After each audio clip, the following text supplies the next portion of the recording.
champion in women's ice hockey and most recently won Olympic gold with Team USA. The Cap Stadium Series was definitely my favorite, obviously. I'm a huge Caps fan, I always have been, and to be there at that game with my teammates and for us to bring, our gold medals to there and share it with everyone in this area was really, really special for me, and just the support, and it's been tremendous from everyone in this area, and you could feel that there at that game. Now, here's Sports on the Hill podcast.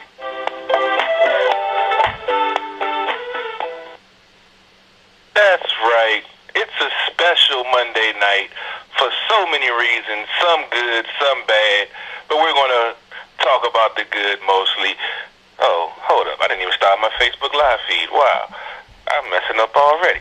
CP3 live from the last Sports on the Hill podcast on TruRadio Network, 4-year anniversary, episode 186, coming to you live from the lab with a sports show with no sports to cover. Who does that? Where does that happen at?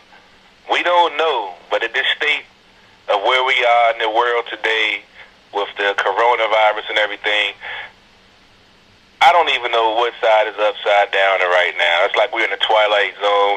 We're in the movie Outbreak. It's crazy right now. But we're still going to bring you some sports coverage. We're going to bring you the effects of the coronavirus on each one of these leagues that's going on.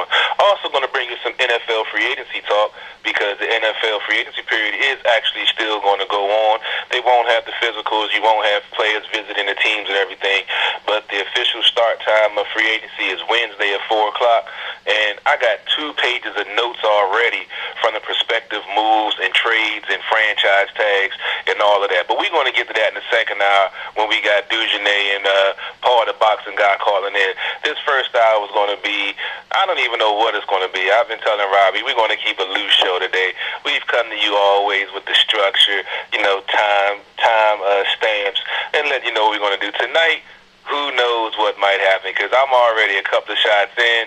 I'm already on like my 3rd brew, because it's a celebration tonight. Robbie, how you doing tonight, man? You in the festive mood? I know it's a lot of negative stuff and a lot of deadly stuff going on right now, but God damn it, it's 4-year anniversary of Sports on the Hill podcast, man. How you doing tonight? Yeah, I'm super happy that it's the 4-year anniversary. I do wish originally we were going to have such an incredible show. We're going to have a live NBA game, a live NHL game. We were going to talk about the rise of all these teams and how well they were doing. And, there's all these great plans to, recap all the great stuff from Season 4. But just overall, it's been a bit of a rough time. People are going through some real hardships. So we're going to try to talk sports tonight to try to, get people's minds off this. This is the season finale of Season 4. It's our 4-year anniversary show. I don't know when Season 5 will happen. Usually it's like 2 weeks later. We usually take a little break between.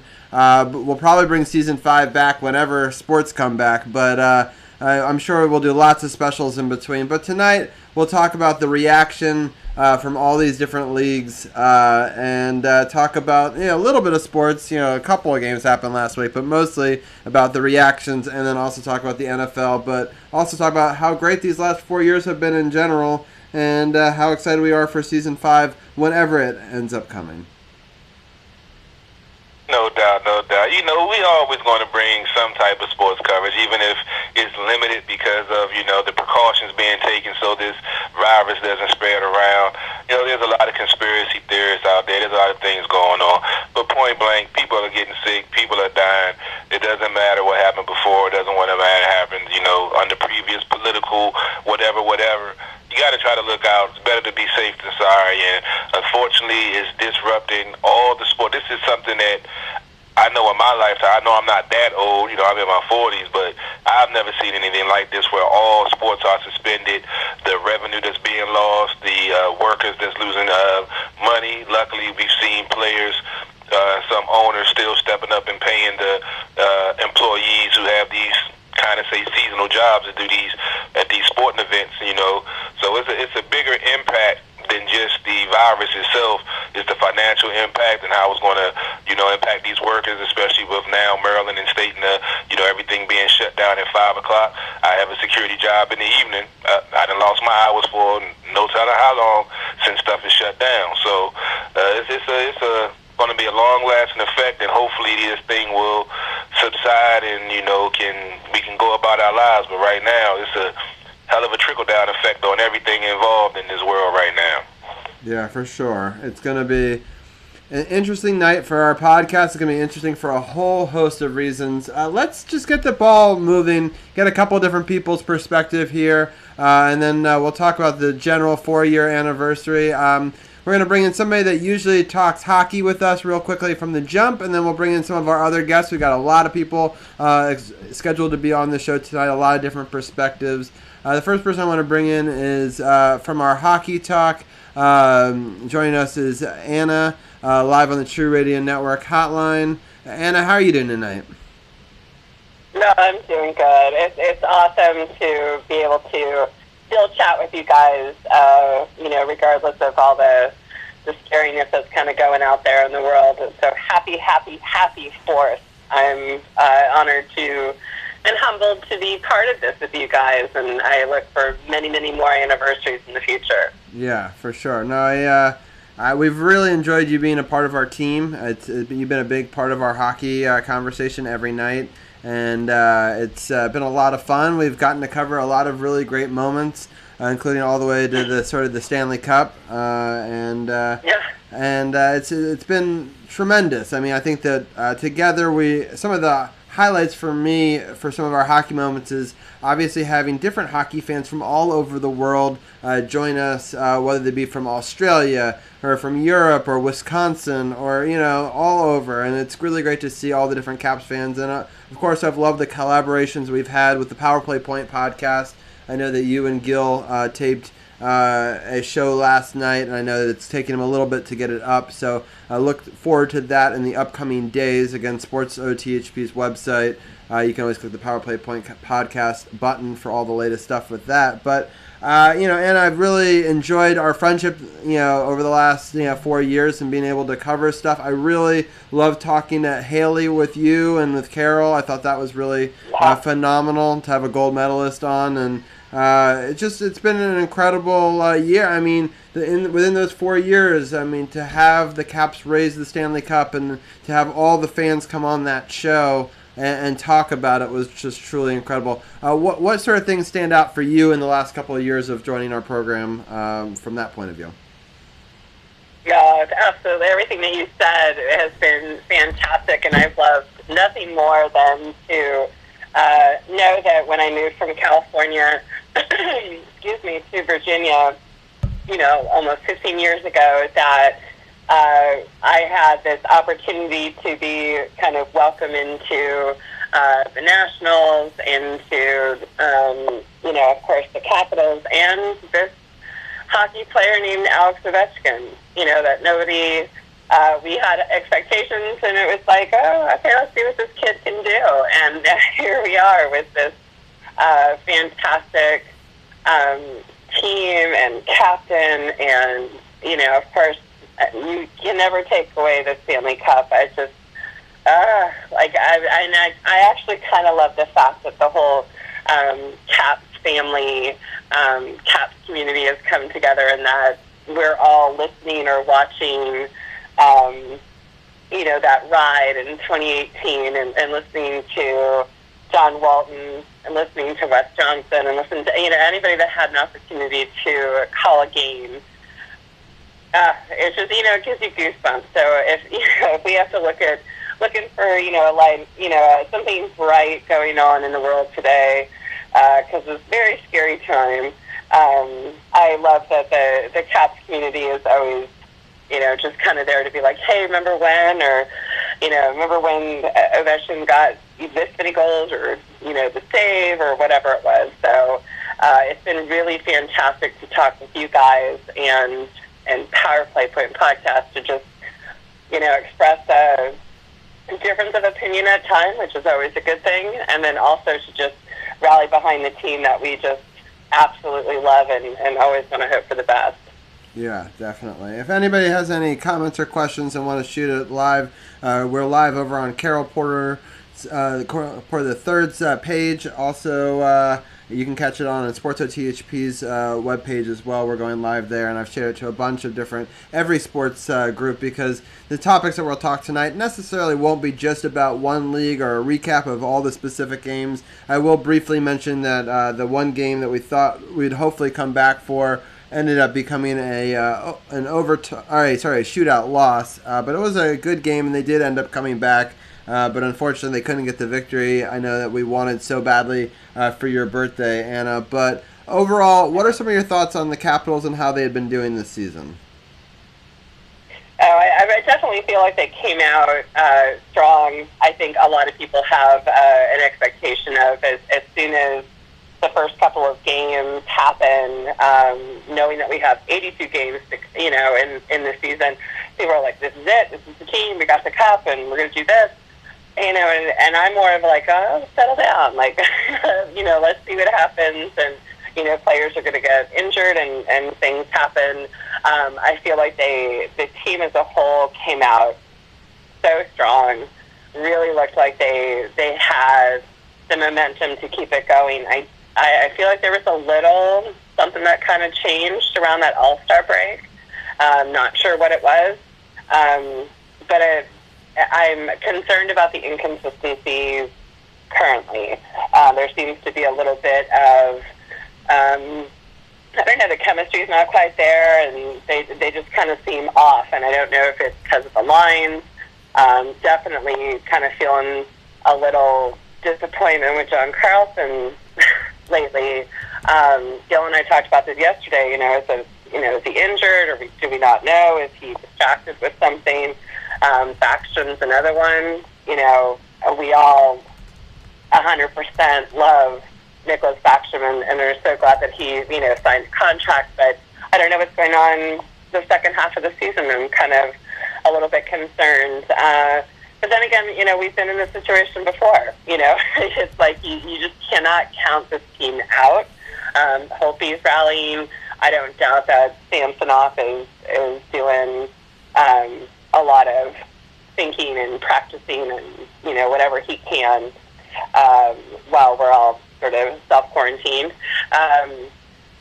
But I still have respect for Todd Reardon. I think he'll be okay. Some of the other coaches, I may be a little bit questioning some of their tactics, but I think, again, it comes down to the players. They know what they need to do. We just need to kind of get that mojo back. And I'm hoping that this break, if we can come back in May, they're all still going to be in contact with each other, that they'll be able to come back and really have their head in the game, because I guess, sorry to drag this on, but I guess to answer your question, that I've been frustrated with the inconsistencies with the team the second half versus how they came out in the beginning. Yeah. No, I mean, there's going to be lots of emotions, lots of different conversation topics. I don't think anything is off the table. Carol, your quick assessment, both of the hockey coverage over the last 4 years, but then also things that you have thought about for the Capitals this year, and what your thoughts are going forward. Well, I suppose for the last 4 years of the Capitals, we've seen heartbreak, we've seen early exits in the playoffs, and we also seen a Stanley Cup run like we've seen, not before in this area, winning all 4 series on the road, being dominant in every phase of the game, being able to do what they did and lock it in was a beautiful thing to watch after seeing the disappointment of years prior. I remember those games, at the Capitol Center, overtime, the 3 overtime game. Oh, man, I remember that as a kid. So to see them be able to lift the cup and actually go to the parade and be a part of that, and us having Sports on the Hill podcast just made it that much more special, because, it's like we were part of it. We broke down every game of the Capitol season, that season, since we've been on the air. So, I mean, we live and die with this team just like everyone else does, but the fact that we get to cover it and get to, be a part of it is even more special.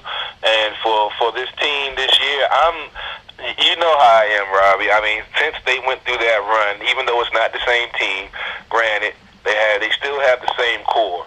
and they've been inconsistencies. But you mentioned Anna, you mentioned Nick Backstrom. Remember, he was injured for a while, so he was out for what, 2 to 3. So he's trying to get back in the groove. You got the new additions, you got line changes, especially on the defensive and the offensive end. So, I mean, the inconsistencies is going to be there, along with they had a nice little rough schedule right after the trade deadline when they, acquired these new pieces. It was going to balance out because the remainder of their schedule was kind of I'm not going to say a cakewalk, but it was against lesser opponents. So that could have gave them a chance to get locked in. But now with what's going on now, who knows what's going to happen. I'm still going to go with my prediction if and when the season starts back up. But I'm still saying this team can take it to the ultimate level and win the cup again because they have all the ingredients we saw in the beginning. All they have to do is figure out a way to get it all going again, and that's what those last 13 games would have been there for.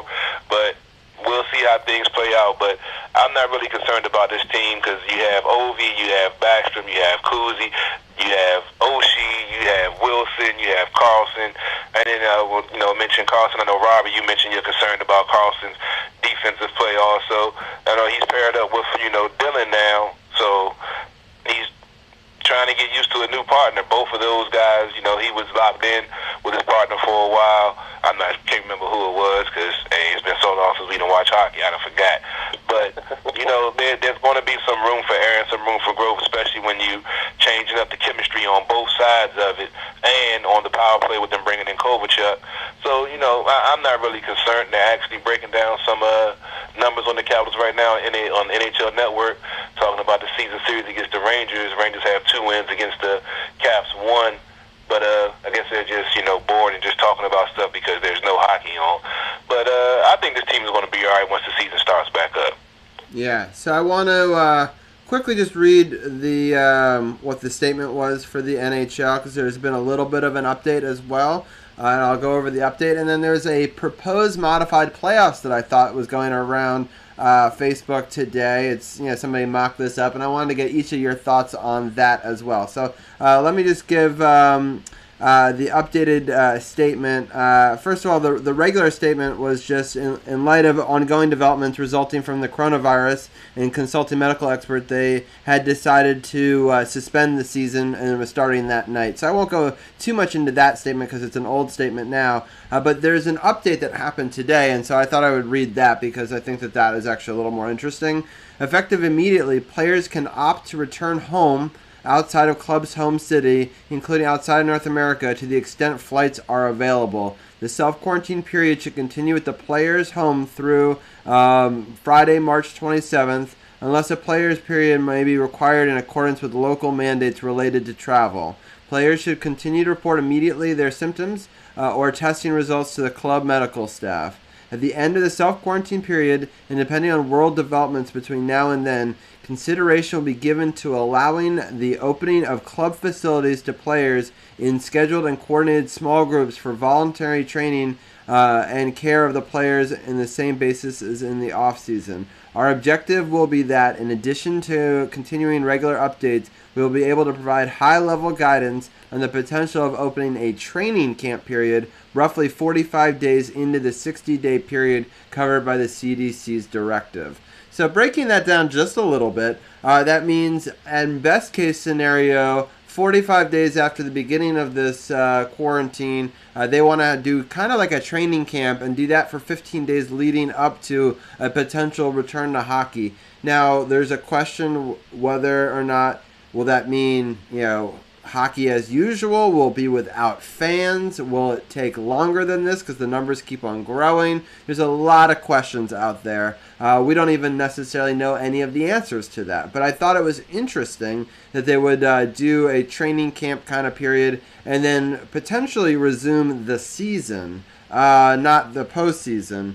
And so I want to get your quick thoughts on that, each one of you, and then I'll go into this potential modified playoff schedule. So Carol, with this today's breaking news, what are your thoughts on that sort of a plan? I mean, it's an effective plan. Hopefully, it sticks to that timetable. You never know what's going to happen. Hopefully things do get better, and it does. That timetable does go accordingly. But, I mean, that's what you have to do with this extended period off. And they're just going to, I didn't hear the part that they said they were just going to go into the postseason with the current seeding of where everything falls, or what were they going to do, just go straight into the playoffs? But, I mean, you're doing what you have to do. They're trying to abide by the CDC, and this is an unforeseen circumstance, but, you know, I think it's the best solution for the situation that we're in right now. Yeah, I think you're going to have to play some games at least to even out the schedule, because currently teams have played different numbers of games. And also, I think that if you haven't played for a few weeks or months, going straight into the grind of the playoffs, I just don't think... I think all the teams are at a disadvantage. It's not necessarily, you know, somebody gets an advantage over somebody else, but you know how sloppy it is when we get back to a new season. There's going to be a lot of that sloppiness, and I know that the playoffs are so great, I would hate to taint it with some of that sloppiness. Anna, what are some of your thoughts about resuming a little bit of a regular season or the whole regular season, maybe 2 months from now? Yeah, I actually appreciate the NHL for kind of giving hockey fans and hockey players, a little bit of hope. You know, we didn't impulsively come out and say, this is it, we're done. You know, we're not going to do this anymore. We knew that there was going to be a postponement, and I think at this point, they're kind of giving some people some hope. So I truly appreciate that. Do I think that we need to finish off the season to, like you said, Robbie, to kind of be sure everyone's played the same amount of games? 100%. Will the 2-week training period be a necessity? Absolutely. We all know what it's like. You know, these guys can be training at home, but there's a big difference between, training just you and, and then being out there on the ice with your teammates, being sure that you guys are kind of back in, with the chemistry and everything else. I'm keeping my fingers crossed. They gave a little bit of hope, so I'm gonna kind of just go with that, because it is definitely a scary pandemic that no one needs to take lightly at this point. Right. Okay. I think that those are some great assessments. I agree with everything that you guys have said. I think that they have to do what's right for the sport and what's right for the thing, and I hope that means coming back this season, but I do know that it will mean shortening the off season and rest and recovery time.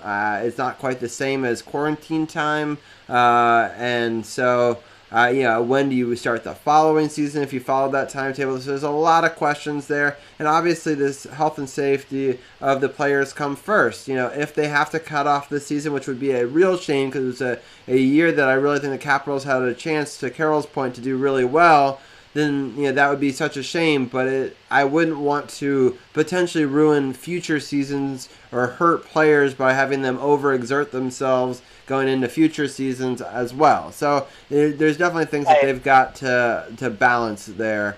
Let me bring up this interesting sheet that I saw. I'm going to bring up this screenshot and put it as an overlay on the Facebook Live. But I'm going to walk people through it in case they aren't watching and they're listening to it. So the proposed idea is, and I don't know if this would be if it goes straight from this virus, like they go back and they go right into this playoff tournament sort of idea, or if they play a couple of games and then go to it. But the idea is almost more like March Madness, where every team makes the playoffs. And here's how it would work. So the 31st team would play the 18th team, 27 versus 22nd, all the way down, all the way to 28 versus 21. And so all the teams play in a single game elimination format, and then they would move on to round 2. And round 2 would be against the teams that are of the lowest 8 seeds of what would have been the original playoff bracket. And so that as it continues through, basically, it's kind of at that point it's I think that's a single game elimination as well. And then round 3 would be more like the traditional playoffs. So that way you would sort of give everybody a shot to get into the playoffs, and then the Bruins would play the lowest remaining seed, and the Knights would play the highest remaining seed, and it would fill in accordingly 1 through 8. Kind of like the old way of doing it, where everyone gets seeded and they take away the divisions, but a little different because that was once upon a time just you do it in the conference. This would be across the whole league.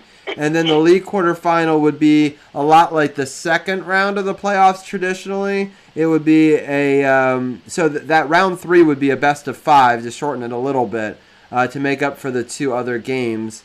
And then that would be back to a best of 7 where everybody gets reseeded. 1 plays 8, 2 plays 7, and so on and so forth. And then the league semifinal would be the 4th versus the 1st and the 3rd versus the 2nd, again with a reseed. And the Stanley Cup final would be the winners of those 2 games. So it would give everybody an equal shot of making the playoffs, but obviously taking into account the strength of what you've done up to this point, you would play a lesser opponent. So that way, and you would get maybe a potentially bye if you were the Capitals all the way to round 3. But I would hope that there was still some warm-up games, because if this went straight from what we're currently doing and just a training camp right into the playoffs, I still think the teams that would play in round 3 would be at a huge disadvantage because the other teams would have already played some meaningful games. So assuming that they play a couple of regular games to finish off the standings. Anna, what are your thoughts on this different proposed, more like March Madness playoff style? Yeah, actually, I'm sitting here thinking about it, kind of processing it, and I'm thinking, oh, hell yeah. The fact that, March Madness is exciting for all basketball fans, but this would be a very interesting take on things, kind of give everybody a shot. It might be the fairest way to do things, because there's always going to be somebody out there that's going to say, there's always going to be the downers. We had so many points, we were first, we were this, and then we played this team and we lost and we're out. And wouldn't have been that way. There's always going to be that challenge, but I feel like if it's presented that way, it seems to be fair, across all teams, because all teams are affected. So, and then of course for us fans, it'd be like hockey all the time, so why not? But I'm actually not opposed to this. I think I probably need to read up on it a little bit more, but I think it'd be exciting. Yeah, and it would also give an opportunity to the New York teams to make it, because they're currently 1 and 2 points out, and it's not like I'm a huge New York fan, obviously, a Capitals fan, but I don't necessarily think that a team should miss it by 1 or 2 games, especially if they didn't know that it was coming to an end like that. Like they didn't have a chance to get 1 or 2 more points. Not that they, maybe they would have played them slightly differently. I don't know what the case would have been, but it'd be hard for me unless they even out the games, like give everybody 1 or 2 more games so that way everyone played at least the same number of games. It would seem difficult, to do that. Carol, you obviously have a different opinion. What are your thoughts? No. It's an NCAA tournament for a reason. College. This is the pros. You find a way to even the schedule out. There's only maybe 1 or 2 games difference with each team. So you try to find a way to figure it out. If it's an uneven number for all teams, it is what it is. It's a close race. You end the season with a couple of games to warm up, and then you go into the regular playoff format. This tournament, single elimination, that is not what the NHL is all about. I would not want to see that, because you get some bum team that's, that has 50 points on the season and have a lucky game or get a hot goalie, and then they knock off a team that should have had a 5-game or a 7-game playoff to, if they did have a bad game, to make up for it and show that their team is really that talented. I don't like that format. That's why you only have a tournament in college, because when it comes to the pros, you don't want it to go down to 1 game and one lucky this, one lucky that. It's always a series. Keep it a series. We had a corona. We had something unexpected, unforeseen. Those executives make big money to make these decisions. Find a way to figure it out to keep the format the way the same, and that's what they get paid the money for. That tournament is a cop-out.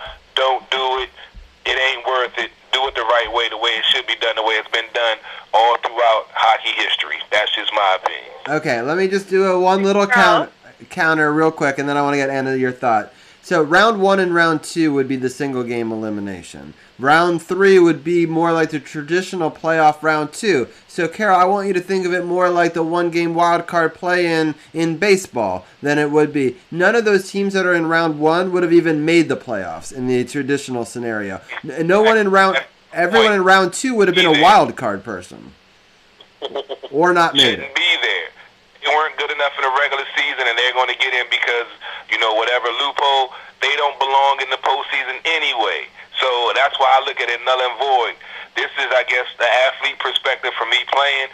I would be pissed off if I put if I'm Tampa Bay and I got, almost 100 points, but then I got a team that got 60 points, they get to make it in because of, this national issue right now.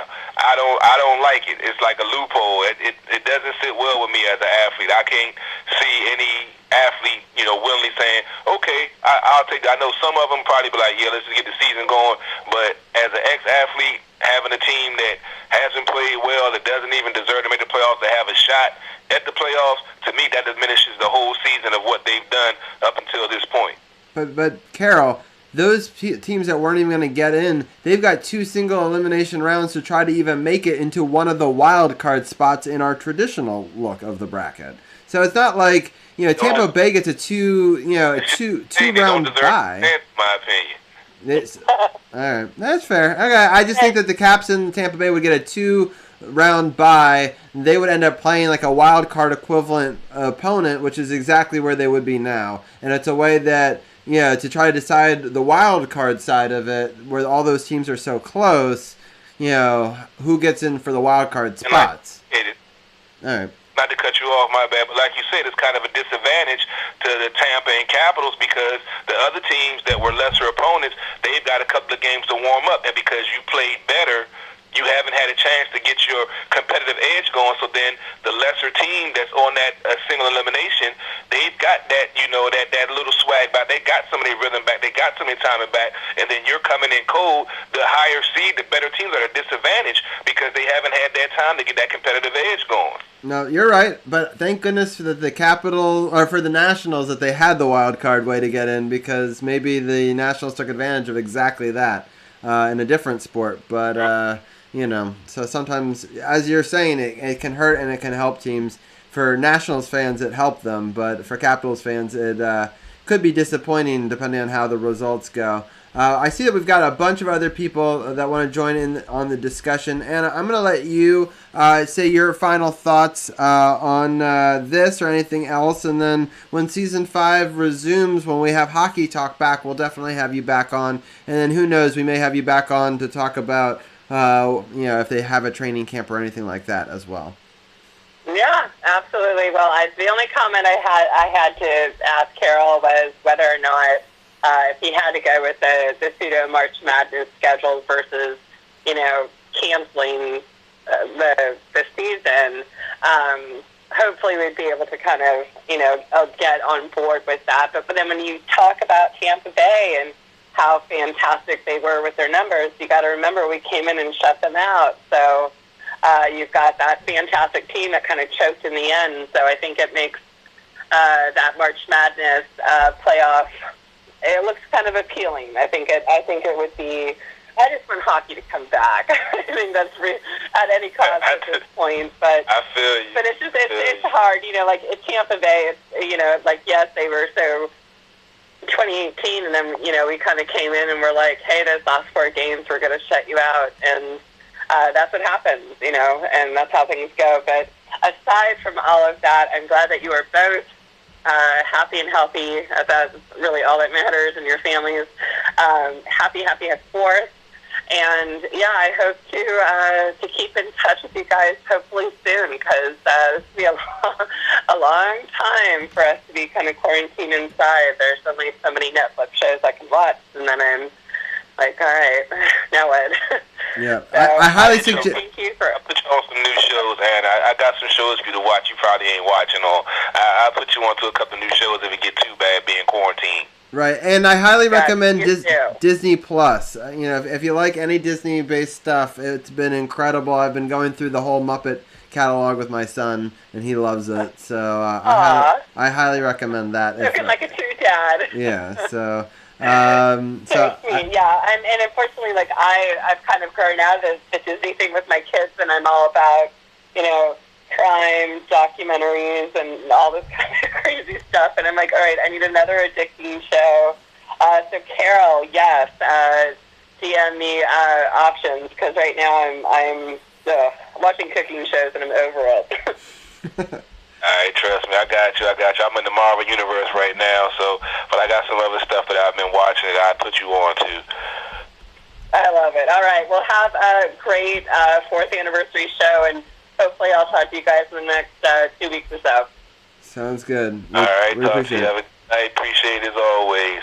Hey, Robbie, if you could bring Ken on, he said he has some breaking news. DC People's Champ, he hit me up. He said he's on the line now. I think he's the 502 number, ain't he?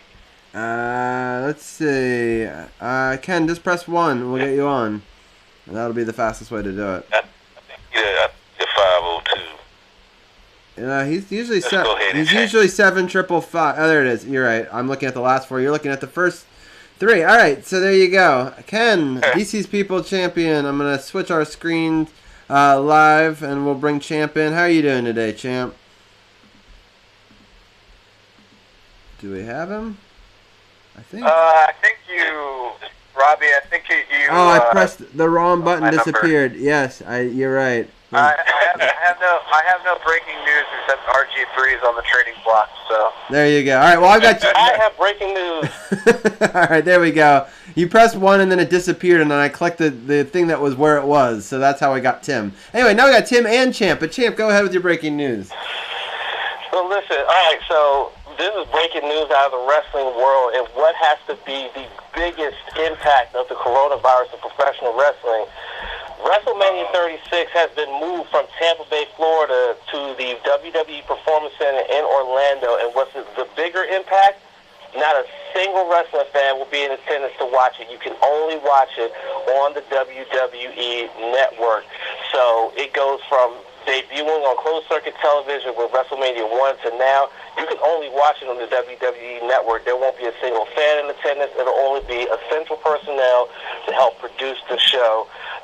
WWE gave a statement just a little while ago, and I'm going to see if I can read that statement real quick. I'm just putting this on our Facebook page, facebook.com/NoSpotsPod, and the statement that WWE gave says as follows.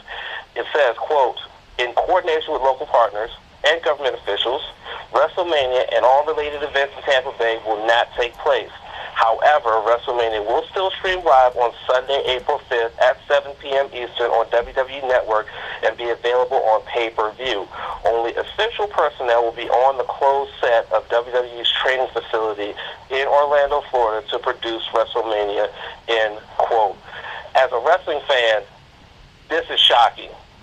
That the biggest event on the calendar, and you're not going to have a single person in there to witness it.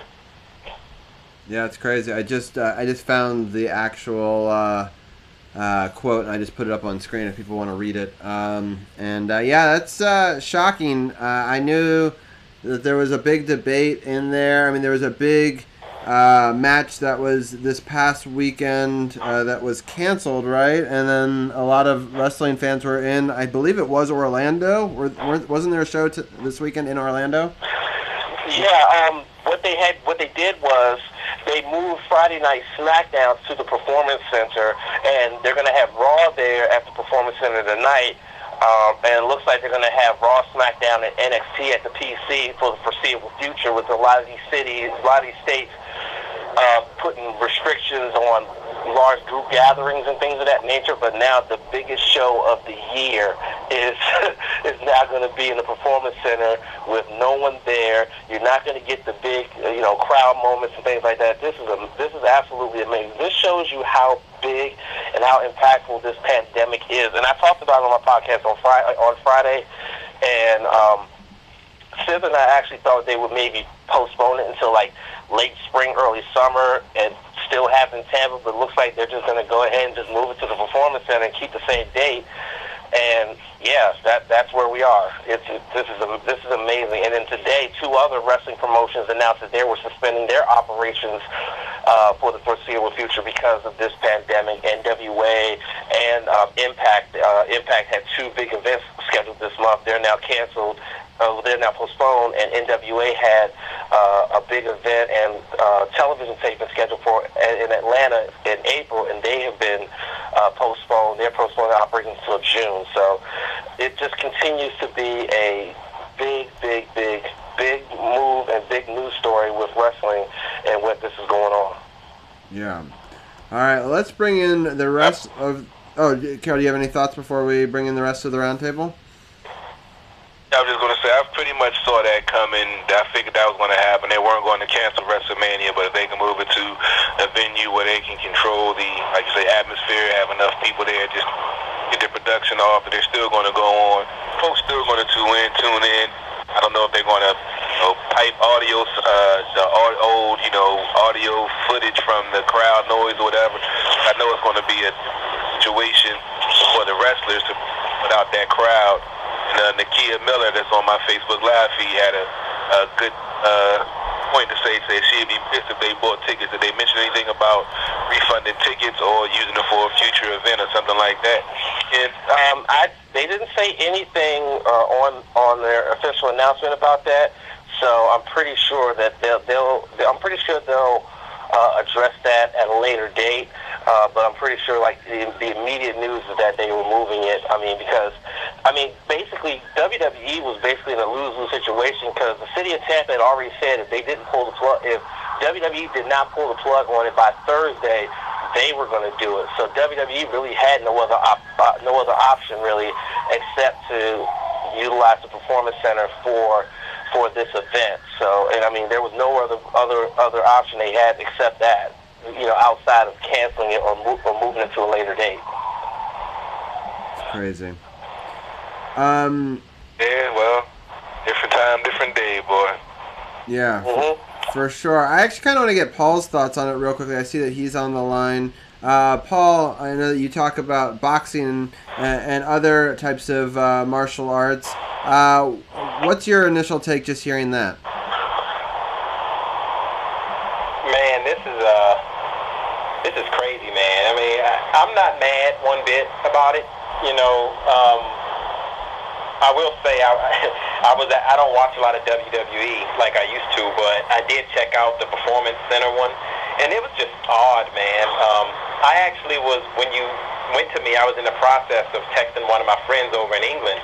He has a son who, has a lot of connections over in England with a lot of the professional boxers and champions like Anthony Yard, who just fought Sergey Kovalev, and his son has an issue where he can pass away from any even minor sickness.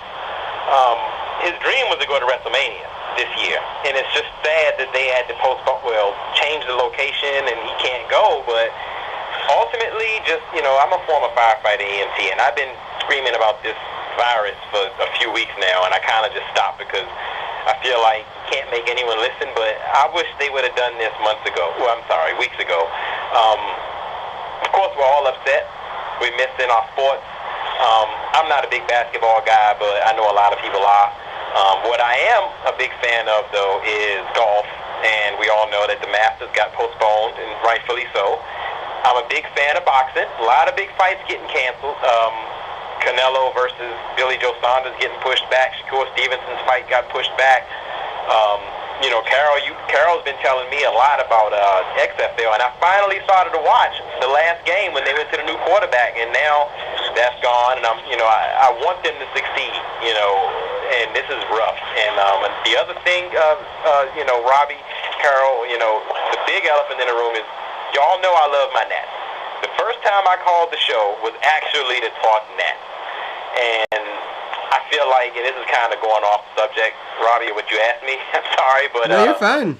I feel like they got a raw deal, man, and I'm not talking about the virus in particular because you can't control this stuff, right? But ever since they won, it was, they're the worst team to win the World Series. They're going to get swept. Well, they had a historical run, 4 away games. They won took the trophy. The whole off season has been talk about the Astros. So we fast forward. Now we think, okay, well, whatever. It's time for the Nats to have their time. First week of baseball, they got all these events, the ring ceremonies, and all that stuff. Sorry, can't do that. So now the conversation has shifted from the Astros to the virus. It's just all-encompassing. And I'm not angry, for the cancellations. I wish they would have come sooner, actually. But, hindsight is always 20/20 because these people got a lot of money at stake. But at the same time, it's like what Carol said a little while ago. These men are professionals. These men and women are professionals. They make a lot of money. And I'm sure they have contingency plan after contingency plan. I'm pretty sure that they already, like the NBA, have a lot of things ready, just in case. Like, I would say if I was them, and I'm sure they do, they have a stage plan where, based on what we hear, the status of how this thing is getting controlled develops, they probably have different scenarios planned for whatever potential, weight that they have. And I just hope that this thing can get fixed sooner rather than later, man. I mean, like I said, former EMT and firefighter and road paramedic unit, I've always trained to expect the worst. So I've been watching this for a long time, and it's frightening, man. We got a lot of us with parents that are ill. My father's 70, has medical issues, and lives in Alexandria. And, my mom. Some of us got uncles, aunts. Some of us have friends who have other issues, and it's scary, man. So, while a minor inconvenience in terms of missing sports is, at first that was the big thing when the NBA left, but now it's like life is disrupted. So I will gladly take a minor inconvenience if we can see progress being made and hopefully get back to normalcy soon. Because, man, I know I kind of went off a little bit, but this is big, man, and it's just like anxiety-inducing, and it's just frightening, man. I don't drum stuff up. I'm a former professional. I'm retired disabled from the career, so I went through SARS, swine flu, anthrax, all that stuff in Fairfax, man, and this right here is on par with that stuff, and even more because it's just seemingly so much up in the air. We have no idea. Yeah, no, and I mean, this show is going to take many, many turns. There is no direction per se. Carol just wanted us to get all these people that have been in such a big part of our story over the last 4 seasons. It's kind of a weird way to sort of end the 4th season and have our 4-year anniversary show, but it's important, I think, to discuss this because it affects a lot of people, and a lot of people turn to sports as an escape from a lot of what we're seeing in today's world, and it sucks when we can't use sports as an escape. I did, while you were talking, put up the MLB statement on what they were going to be doing. They decided they're going to keep fans, apprised, but basically for the next 50 people for the next 8 weeks, so it pushes the 2020 regular season back in accordance with that guideline. And so we don't really know when it's going to start because sometimes it said 4 weeks, and it went to 6, then it went to 8. So it'll be interesting to see how many games actually get played in this year's baseball season, or if this season gets extended, or how that ends up working. I think for baseball they got to cut some games. They're already, in my mind, the season's too long. That's a whole separate discussion that I know Carol and I disagree about. But you can't make them start late and play that number and then play into December. Let's say it's just crazy. So they're going to have to. I feel like if one league is equipped to shorten the season, it's Major League Baseball because they've done it before. Yeah, with strike situations. But I'd like to see a full season. But when you start getting into November, December in cities like Detroit and New York and Seattle and areas like that, it's just in Toronto. It's to a point. I know they play indoors up there, but it's to a point where it's like I don't know because even October baseball gets kind of iffy with the weather and the cold and.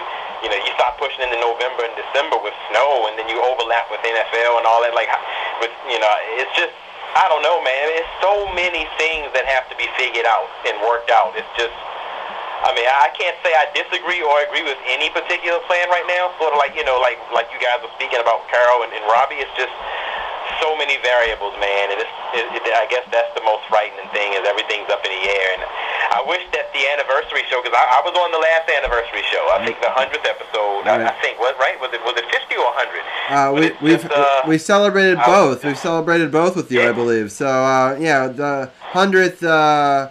We actually celebrated 100 and 150 over the last 2 years. So we're getting close to 200 now, which is crazy. This upcoming summer was supposed to be getting to 200. It may end up being in the fall, depending on how things go. But we're in season 5, we'll definitely hit 200. But yeah, no, you've been around through a lot of it. We've gotten a bunch of people. In fact, I want to bring another person in who's a big baseball fan. I want to get his quick take on this since we're talking a little bit of baseball for a second. Brian, I know you're probably one of the biggest baseball fans of this podcast. What are some of your thoughts here with the MLB delayed season? Well, I think baseball obviously made the right move, suspending the season as quickly as possible, and it's interesting to see how long they go. You're right; they're in a good position where they can afford to cut some games. Most people, I would say, think the baseball season is already pretty long as it is. So I think a lot of people would actually welcome kind of for at least one season some games being cut. I don't know when they're going to start the season again. Their original plan was they originally were going to say April, but obviously that's not happening. Then they were going to say May, but who knows what's next after that. I've heard people say even as late as June or July, and I've heard some people say the whole season could get canceled like every other sport.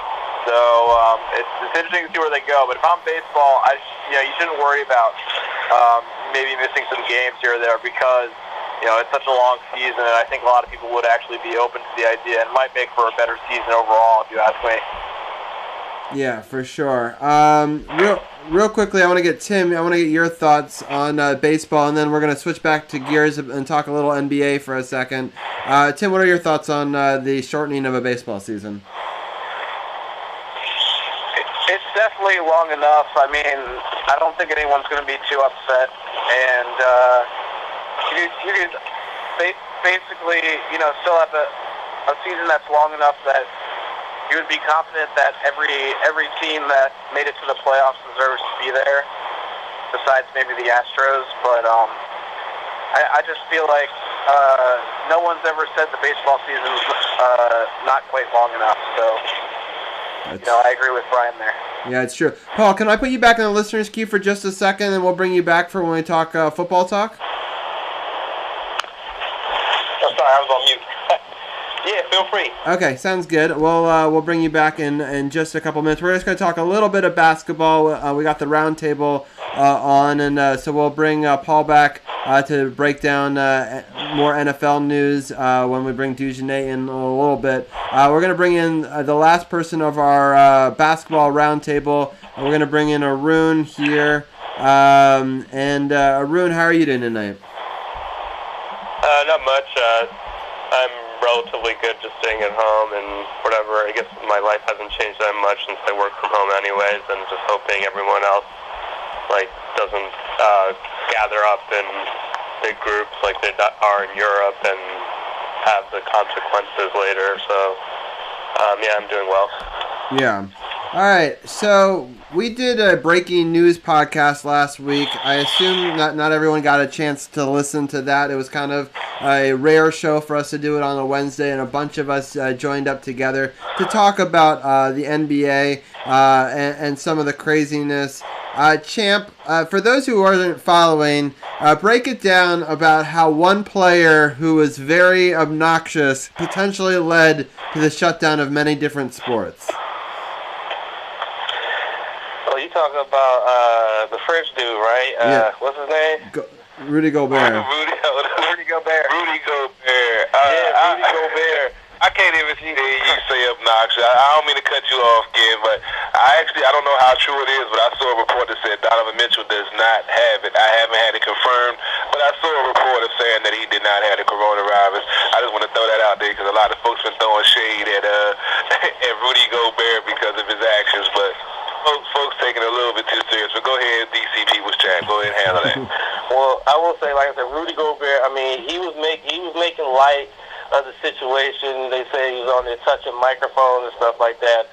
But apparently, that was before it was revealed that he actually was actually tested positive. So I honestly would not think that he would purposely do something like that if he knew he had it. So, but just him them finding out about him having it minutes before tip-off basically led to the avalanche of cancellations that we saw on Thursday with the NBA, the NHL, March Madness, eliminating galleries at the Players' Championship, which is one of their golf majors.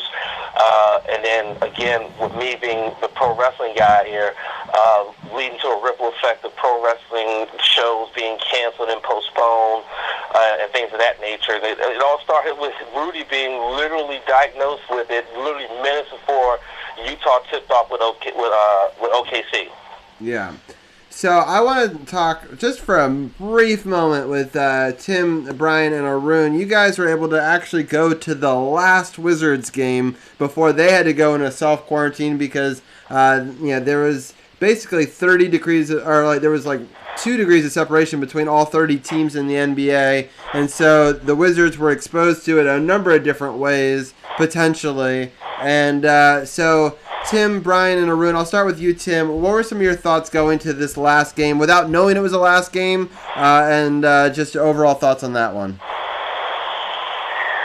Yeah, I mean, it was kind of a surreal game just because there was a little bit of tension. Everybody felt that you probably shouldn't be there, and also it could be called, the NBA season could be called within days as it was. So it was great to sit near the court. It was pretty quiet. I think part of it was both teams really suck. So, they're not going to sell out. But I enjoyed the Knicks fans. They're very colorful. They like to talk a lot of shit. They're very passionate despite their team's recent record. So I liked the game, and it was a really exciting back and forth game. I enjoyed it. I didn't realize it'd be the last Wizards game in many months, but it's definitely a story. Yeah, Brian, from the other team's perspective, since we got you on the line, what were your thoughts from a Knicks fan's perspective? Yeah, I had a great time at the game. Shout out to Mike, because Mike invited me to the game, and his seats were amazing. I had no idea how good the seats were, so that was a nice surprise when we got there, and we were 3 rows from the court. But overall, the game, this actually wasn't the Knicks' last game. The Knicks actually played one more night in Atlanta on Wednesday night, the night we did the other podcast. Right. So they did have one more game after this, but it was definitely, I agree with Tim, there was a lot of tension in the arena. You could tell something was probably about to happen when it came to the NBA and the coronavirus. But didn't stop my enjoyment of the game. I still rooted for the Knicks just as hard as I always do, just as hard as I always will, and it was a lot of fun. And unfortunately, it's probably going to be the last NBA game I got to go to for a while. Yeah. So, Arun, real quickly, your thoughts on that game and any thoughts you have overall on the situation? Shout out to Tommy Shepard for the fan giveaway for tickets. Me and Tim got seats 5 rows away from the court, which is pretty awesome. It just didn't seem. I think at least me and Tim were pretty worried. We observed one old man wearing a mask watching the game, and I don't think the Wizards staff was that careful either. They were giving high fives. All the cheerleaders were to everyone, but that. I guess it wasn't that serious at that point, even though, in the news, it was pretty self-evident that it was becoming a bigger deal. And as for Rudy Gobert, I guess it was good. I guess he was the first one, and then they made an example out of him, and I guess he has to feel some remorse. There is some speculation that Donovan Mitchell gave it to him because New Rochelle, that's where they had the first corona cases, and he was actually playing basketball in New Rochelle. But, it was nice to see Bradley Beal get 40 points, and I haven't heard any Washington Wizards being getting the coronavirus yet. Let's hope everyone stays safe. Yeah, for sure. So, all the teams are supposed to self-quarantine.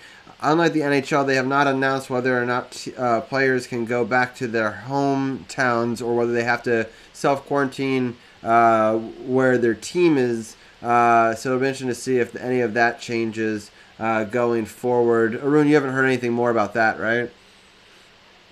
No, there's only been one other player that's been quarantined after the 2 Utah Jazz. Christian Wood of the Detroit Pistons. He was on the waiver wire, but he actually had back-to-back 30-point games, one against Rudy Gobert. So other than that, there hasn't been any real speculation. There's some speculation that the NBA is talking about being canceled for potentially 3 months, but they're hoping that everyone recovers, but they're preparing possibly for a worst-case scenario. Right. So I want to bring up a quick statement by a different league real fast, just because it's another league that a bunch of us had talked about. We had done 2 XFL roundtables. We were very excited about this season to start. The XFL statement, I'll just read it real fast. Currently, the XFL will not be playing its regular season games. However, all players will be paid their base salary and benefits for the 2020 regular season. All XFL ticket holders will be issued refunds or credit towards future games. The XFL is committed to playing a full season in 2021 and future years. So they said that they will not play any more regular season games. I don't know if that's to leave the door open for postseason. Carol, I'll just quickly get your thoughts. Do you think that was to leave the door open for them to maybe play 1 or 2 more games this year, or do you think XFL is done for the year? I think it's done for the year with free agency starting on Wednesday with the NFL and the NFL continuing on their path. They're looking like they're going to start up at the regular time. I did see a couple of emails come through that said they're talking about possibly pushing the season back, but as of right now, everything is still going to be on track with a couple of adaptations to the thing. Like I said, they're not doing physicals, they're not traveling to see the players and stuff like that. But it just makes sense because they had a player that was diagnosed with it, and they said they're still going to pay their players their full salaries for the season, and they hope to continue going forward. So I think it's the best thing, and they're giving an opportunity to sign with NFL teams when free agency starts up, so they can get a shot, walk on, maybe make the practice squad, or actually make a team with some of the tape they have from the XFL and going out there and putting another good performance out in training camp. You never know. So to me, it's a win-win. The fact that they're paying the salaries and the fact that they are facing and want to continue to grow the league, and then they're going to take this loss for the greater good, but they still have the intention of going forward. So, like I said, with the backing that they have, it's good that they can do that and still look forward to continue putting out the product they've been putting out, which has been a pretty decent product in the first, 6 weeks of the season. Unfortunately, the season won't continue, but we'll have something to look forward to after the NFL season ends next year. Yeah, for sure. I'm happy they're committed to doing another one. I thought it was really great. Brian, I know that you're a fan of a different team. We covered the DC Defenders here. What are your thoughts on the XFL? And I know that you were really bummed when they couldn't sort of finish off this first season. Yeah, I'm disappointed they won't finish the first season. I thought I agree with Carol. The season's done. But I'm disappointed because I really did enjoy the first season. I really liked all the innovations the XFL brought to the table, and I was having fun watching all the games. So I think they will get a second season. They were always the word around the XFL was they were always going to at least do 2 seasons. So I think the XFL will return in 2021, but I'll be interested. I think this might kill some of the momentum of the league, maybe a little bit, and it might struggle next season, considering that this season ended so abruptly. But I hope the XFL comes back next year. I hope this doesn't kill it. That would be just terrible if the XFL died this way. And let's go Guardians. That's all I got to say. Let's go Guardians. All right, and I think that's some really good points there. I really hope that this kind of gives people a taste of it, but then they want more, right? Because there's sort of 2 ways to look at it. They could either have completely soured on this whole thing and be like, I'm done with it, I'm not going to cover it next year or follow it next year. Or they could be like, oh man, that was super cool, I wish I had gotten more games, and then even be more interested next year. Or somewhere in between. So it'll be interesting to see how this ultimately fares. Tim, what are some of your thoughts on the XFL? I thought it was a really competitive league overall. I thought it was good to start in just a few cities and not have too many teams. What I would like to see, though, if they do change cities and stuff, just do it in the soccer stadiums, like the MLS-sized ones, because it looks way better if you sell out an 18,000-seat stadium rather than if you get like 30,000 and 70,000 the NFL stadium. So I would suggest that, and I think we're going to see it next year, and it could survive, but they need to get some better quarterbacks overall. So I think they should pay to get some like good ex-NFL quarterbacks and just, set aside millions for that if they have to. Sounds good. All right, I'm going to get a couple of you guys' final thoughts real quickly before I let you go, and we'll bring in some other people in our hour 2 of this podcast. It's been going quickly. I can't believe it's already 8:05. So, Arun, do you have any final thoughts on the XFL or the NBA or anything else that you'd like to leave us with tonight? Yeah, the Defenders, I believe they won the East Division, so congrats to them. I guess like the Caps are also winning the division too, so I guess it's like multiple DC teams are winning the division. I think for the NBA, I wouldn't be opposed to having a single elimination or shorter version of the playoffs. Like I think in basketball, at least, in ice hockey, it's definitely more luck. But I think in basketball, I feel like the playoffs, best of 7 is fine. The best team usually wins, but it would be fine for a change of pace if there was less of a, if there's even best of 3, given, especially since the NCAA tournament is gone. And even the NCAA, they draw a lot higher ratings than the NBA, so maybe that's something they can experiment with, especially given that they may not have that much time, and it's better to give out a ring than just cancel the season altogether. And I guess it's good to get some sports news, the Redskins and all the free agency departures and signings that are going to happen for this week, and I'm looking forward to hearing the rest of the show. Thank you so much. We really appreciate you being a big part of it. You were one of our very first guests on Season 1. We've had you on all 4 of these seasons, so we really appreciate all your time and joining us from whether it be March Madness or whatever. So thank you so much, Arun, for joining us, and we'll have you on in a future show whenever Season 5 does come around. All right, thanks for having me on. Sounds good. All right, and so the next person we're going to say goodnight to, or thank you as well for joining us, it's Brian Brennan. You've been somebody who's been a part of this podcast even when you were up in New York, and ever since you've moved, you've still been a huge part of the show. I love getting perspective from an outsider, not someone who's a diehard DC sports fan. So thank you for all of that you've done for our show in the last 4 years. Do you have any final thoughts before we let you go tonight? No, just thanks for having me on, and congratulations on 4 years. It's been a great ride for you guys, and I'm looking forward to the rest of it. And just one last thing, the Astros are still cheaters. This doesn't change anything. The Astros are forever cheaters. Have a good night. Nice. I appreciate that, especially when Carol seems distracted. Tim, any final... Oh, no. Hey, say that for the. I let y'all get upset about it. I just, like I said, I feel numb to it now. Like I said, like Paul broke it down perfectly. We should have been celebrating the national championship, but we've been talking about some, so-called cheating. That's something that's been done throughout the whole history of baseball, but because technology was involved, it's a major crime and we need to investigate. I'm just done with it. I'm ready for the baseball season to start. I'm going to let y'all, roast in your stew and still be pissed off about something that's never going to change, but okay. That's fair. All right. Well, Brian, I appreciate you joining us as always, and we can always continue this debate during baseball season whenever that happens. So. That was good. Thanks for having me on, guys. All right. And then, Tim, you've been a member of this roundtable also since Season 1. I appreciate all of your input, as always. Any final thoughts before we let you go tonight?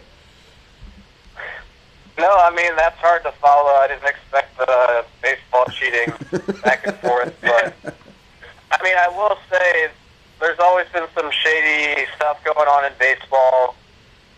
I remember watching baseball as a kid, and, there was always the dude with the spitball or doctoring the ball every team. The Astros are definitely worse than douchebags, but the other team should learn how to cheat too, and that did something right. So I'm still happy about that. We just get to be champs a little bit longer. Yeah. It'll be 2 whole years, and you only have to win it once. So that would be something. good for sure. DC. Yeah, it's kind of funny. One thing I did see, I think that you would find amusing. Toronto seems to be a curse. So when Toronto won a hockey championship, the next year the NHL didn't happen. When Toronto won an MLB, then the next year there was a lockout year. And then now they won the NBA, and there's this. So obviously Toronto needs to not win championships, and that will be the solution to all of our problems. Just tell Canada they're not allowed. They have to stick in their own leagues and shut off the borders to our pro sports. That sounds like a plan. All right, Tim. Well, I appreciate you. I guess it's not steal the NHL. Hey, we got Canadian fans here, fellas. Don't be hating on the Canadians, man. No, I'm not hating, but we just do have to annex the NHL from Toronto. All right, that sounds good. All right. Well, Tim, you're always you're my favorite hater, so I'll look forward to future hating from you whenever season 5 continues. We'll talk to you soon. All right, sounds good. Have a good night, guys. Alrighty, bye. All right, so that ends that part, and then I want to just let Champ give his quick thoughts here on either the XFL or anything he wants to do, and let us know what's going to be on your podcast on Friday if you're having one.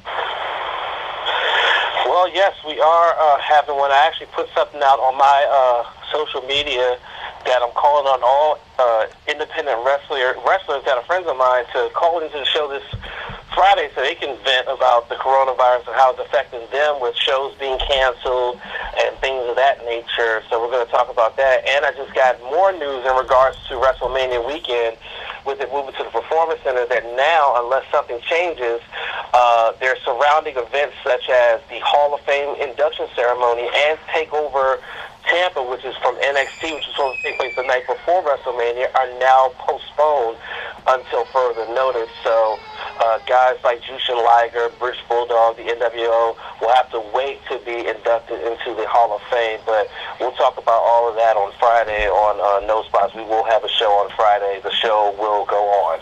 Well, I appreciate that, your due diligence. I appreciate you joining us for the podcast last week on short notice, and then joining us on this show and all the other shows that you've been a part of on the network. It's been a fun 4 years. I know that you are you're our newest member of our basketball roundtable, but we appreciate all the insight that you give us on that as well, and we'll talk to you soon whenever season 5 begins again. Indeed, happy anniversary to you guys, and I can't wait to celebrate the anniversary of my podcast. It'll be 2 years next month, so I can't wait to talk about that on there as well. So happy anniversary to you guys. Thank you so much. Appreciate it, Champ, and we'll definitely talk to you soon. Mm-hmm. All right, Carol, is it time for us to bring Paul and Dugenet back in? Did you want to do a quick music break? How do you want to do this? We're going to go ahead and rock and roll straight through it. No reason to stop. Just stop the party. We rocking and rolling right now. And we got a lot of NFL free agency to talk about. Got some breaking news coming through as we've been doing the show, folks that's potentially signing elsewhere. So I say we go ahead and rock and roll with some of this NFL. At least we got some sports news to talk about. Right. I'm going to just quickly go over some of the notes that I've been taking on some of the key folks that's in the free agency market right now before we bring in Dugenet, because I know he's done his due diligence also, and I know he's probably checking out the transaction wire that's going on, because I just saw something coming through that Jimmy Graham should be signing with Chicago for, what was it, a 2-year, $18 million deal. You got Dak Prescott getting I'll go through all the franchise tag stuff later on. I got the numbers. I got all of that from what they're supposed to be projected to make. I got the top free agents. Matter of fact, I'm going to go ahead and bring in dudes. I got so much information. I need some of his insight to break all this down, because I know he's been delving deep into it. I've just jumped into it today, so I know he's been on top of it. Dugenet, how you doing tonight, big bro? Not too bad, man. Not too bad. Making do with the situation that we're in as best we can. Yeah, you're surviving this coronavirus. I stopped drinking Corona. I just drink Budweiser now, man. Yeah, man. I don't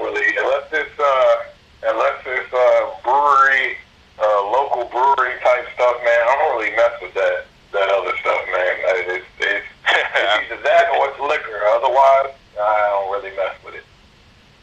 I feel you. I'm doing a little bit of both tonight. I'm doing a little bit of both. But with all this craziness going on in the coronavirus, the NFL free agency period starts on Wednesday at 4 o'clock. Got a lot of things happening today with the right around the corner, potential signings. Hopefully there's no tampering going on. But like I mentioned earlier, you got Jimmy Graham possibly going to Chicago. Let me see. I saw Byron Jones is going to the Dolphins. They're talking about making him the highest paid cornerback in the league. James Bradbury looked to go to the Giants for a $5 million contract with $32 million guaranteed. I mean, we've seen a lot of big moves. We saw the salary cap go up about another $10 million to $190. We saw that come out earlier this week. What do you see from this potential free agent market? We know how things normally go. First couple of days is hot like fire, then things die down and you get, signings here and there. You might get a team make a big splash here and there, but we're definitely going to go through some of the transactions that's pending that's going to go down once the league year starts at 4 o'clock on Wednesday. But what do you think about this new increase of the salary cap and how it's going to affect free agency? I've seen some of the numbers that these guys are signing for, so you can definitely see the boost, not the NBA boost, but you've seen a boost in some of these contracts with some of these players. What do you think we're going to see in this free agent market starting on Wednesday? I think guys are going to, who need or know who they want, will spend accordingly and try to get, especially people who feel like they're one or a few pieces away. Other than that, though, I think it's going to be a mixed bag. I don't, just because the cap goes up, we know it goes up every year. It really just is going to depend on, who people re-sign. I mean, you look at people like the Cowboys have like a plethora of people they have to re-sign. Just because the cap goes up, though, it may help you out a little bit to give you a little extra room, but folks who are cap strapped still are going to be cap strapped and probably won't be doing too much shopping in free agency.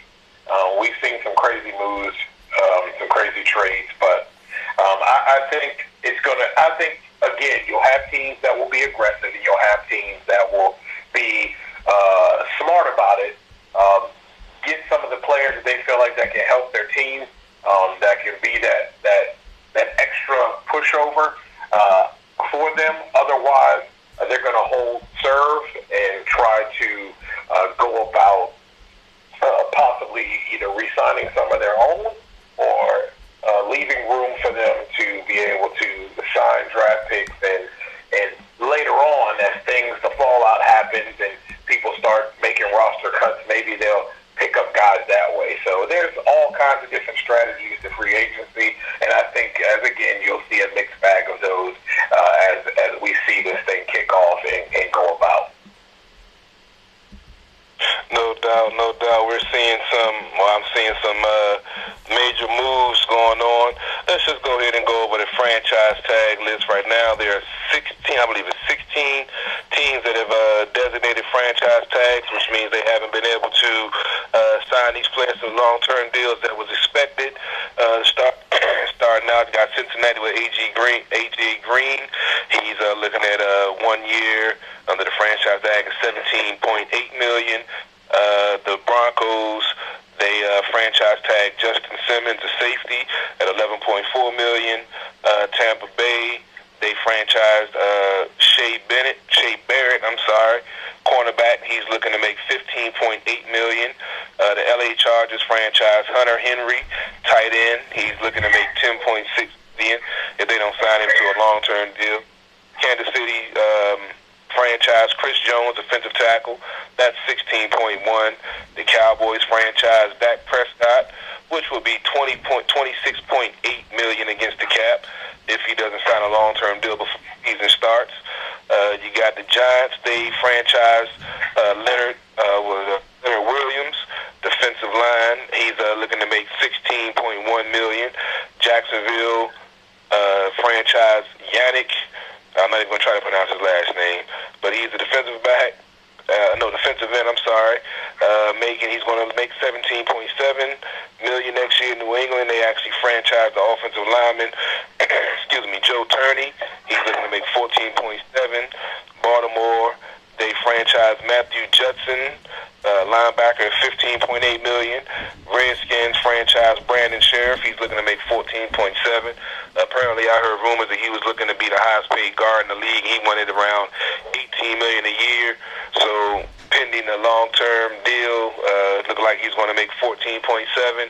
Hopefully, they can re-sign him and work something out. If not, I'm not sure how I feel about that right now, but we'll talk about that when it happens.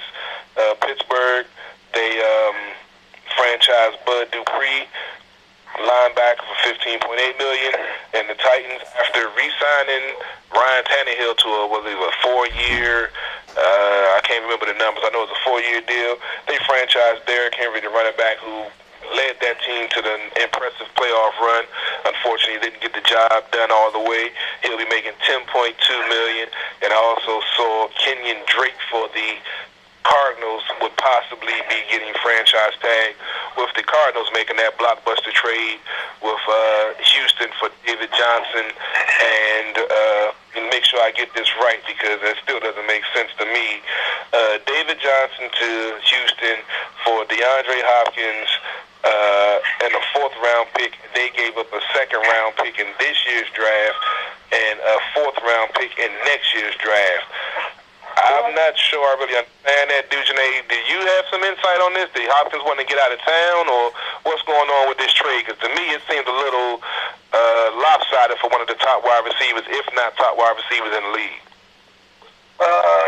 It's alleged that there were some issues there. I really don't care if there's issues or not. When you have a guy like that, obviously you have to attain him via trade. So, you should be looking to get the best for a guy who has produced greatly. Let's just say, it's bad, and you know that you're not a good GM when you trade away one of your healthiest weapons, best weapon, that you have on the team for basically a pack of 25-cent Big Red gum and a handshake. Basically, David Johnson is who? We don't even know what that guy's going to be yet. We know what he was before he got injured, but he sure as heck hasn't been that guy since that. So, it's a god-awful trade. Arizona gets what they want. They definitely needed another guy to help Kyler Murray. So it's not all on his back, and so he can not have to do everything. And I think that's a good one, coupled with Larry Fitzgerald, who's on the tail end of his career. And he's got some other pieces as well. Great trade for them, but again, here we are, Houston. I don't, proves a point to me that guy doesn't deserve, Bill O'Brien does not deserve to be a general manager, and this is the problem. We have inexperienced people with no one in the front office that can check this guy. He has all the power, yet has no experience, and it shows. So, if they looking to compete next year, it's going to be questioned. Vinny even looked at that and said, "Wowie." Even Vinny was probably shocked. Bruce was like, "For real? There's someone in the world worse than I am, huh?" Yes, there is. Bill O'Brien.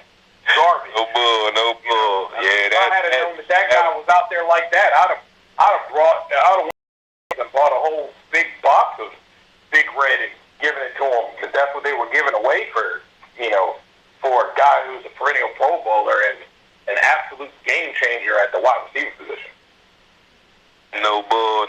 Yeah, when I saw it, I didn't see the details, and I saw folks on social media reacting the way they were. So I said, let me look a little bit deeper in this deal. And I saw it. I was like, okay, I can't even be mad at them for saying what they were saying, because to me it didn't make any sense. But like you said, there was some rumblings. He wasn't happy there. Like you said, it might be the situation with O'Brien being a head coach and a GM that hasn't worked out well in many situations that I've seen since I've been watching sports. So that definitely probably has something to play into it. Kyler Murray has another big target that's acrobatic and can go up and get the ball, that he can just throw it out there and he can go get it. So you got a Hall of Famer Larry Fitzgerald, you got DeAndre Hopkins, you got a young quarterback. Arizona looking to make some moves. That NFC West is a tough division now, so they had to do something. Some of the other acquisitions that are pending Wednesday, Tampa Bay re-signed JPP to a 2-year, $27 million deal. Paul Pierre, whatever. Can't remember what it is, but you know who it is. I've been drinking it. I don't even want to go in. Yeah, Pierre Paul, whatever it is. The dude with 4 fingers. Yeah, Shaq Lawson re-signed for a 3-year. I didn't even write down the team. I forgot to write down the team, my bad. 3-year, $30 million deal. Baltimore traded for Hayden Hurst to Atlanta for a 2nd and a 5th round pick.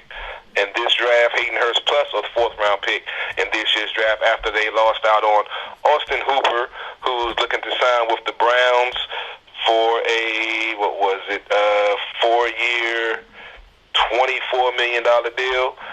Redskins were supposedly in the talks of trying to get Hooper, but Browns threw more money in, and the Browns are making some noise today. They also signed Case Keenum, ex-Redskins quarterback, to a 3-year, $18 million deal. They also signed a offensive lineman, Jack Conklin, I believe it's a right tackle, for a 3-year, $42 million deal. That's $30 million guaranteed. And also Austin Hooper in his 4-year, that 24 or 40? I think that's $44 million. He got a $23 million.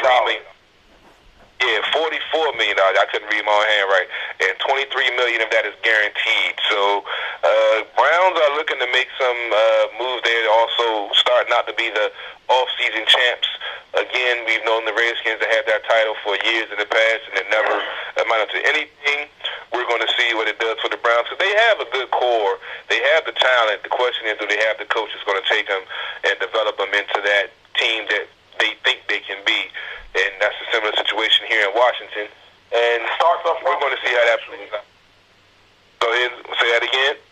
It starts up front with them, actually. The tackle signing, Conklin, was something that was needed.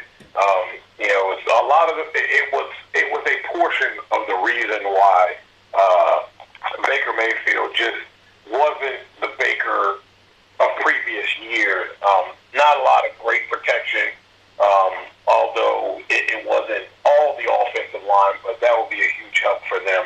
Hooper, I would assume that they're going to keep Njoku, and I'll just say that they're going to. So that'll be a nice 1-2 punch there. Hooper, a guy who can block in the run game. They placed that 2nd round tenure on Hunt. Obviously, we know what their backfield looks like. So all it's going to take now is a consistent play on the defensive side of the ball, and obviously you need your quarterback to be able to distribute the ball. He's got all the pieces. Needs the offensive line to be solidified, and then there's no excuses for Baker. So, I would assume they would sign a guy like Case Keenum, not only to have a solid backup, to be somebody that can push a little bit. It's always, backups are not, a dime a dozen in this league, especially good ones. So, we'll see. But they definitely have all the tools, all the pieces. Hopefully the coaching staff is right, and hopefully the front office is even better. So we'll see how it goes. But so far, I think you have to like their moves. No doubt. I'm going to bring in Paul real quick to get some of his insight on some of these moves that we've talked about, some of these pending free agent moves with the free agent period starting on Wednesday. Paul, you heard some of these numbers and some of these guys was on the move. What's your take on this free agency period with the increase in the salary cap and these players being on a move, trying to get some new scenery and hopefully win some championship gold? Man, I heard some of the moves that they were breaking earlier. It's just kind of strange, man. I mean, we always hear about the every season, either the overpayment or the strange move, or we just started to actually see more trades in the NFL more frequently over the last few years, as well. In terms of sending players as well as picks. But I tell you what, man, I heard when that damn Hopkins trade went through, I was like, hold on, man, they got it. I'm hoping there's more to this trade that just hadn't been put out yet. Like, I couldn't believe when I heard it, man. Like, I don't know what's going on. That's not a trade that you hear from something that's just a normal scenario. I don't know what's going on down in Houston, but at the same time, I'm like, damn, can it be that bad? For to just give him up for that? But, I mean, if so, hey, I mean, that's the Texans. That's not my squad. I'm just more worried about my squad doing what, Carol, you have been vocal about over the last year. And, I agree with you 100% in getting rid of Trent. It's like they kept trying to hope, maybe he wants to come back now, and just kicking the can down the road, and with Bruce playing hardball and with Rivera coming in, he wants to meet with me. It's like so many missed opportunities. I just hope now, I heard a rumor, well, I don't want to say a rumor, I heard speculation, because, I like Njoku, right? I'm a Miami Hurricanes fan. I wanted him out of college. But he gets hurt a lot.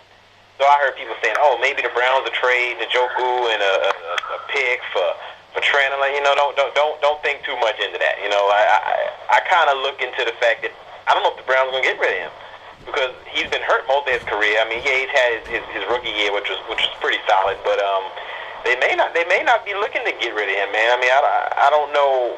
I mean, especially since he's on his rookie deal, it's not too much money invested in tight end like we had over the last few years.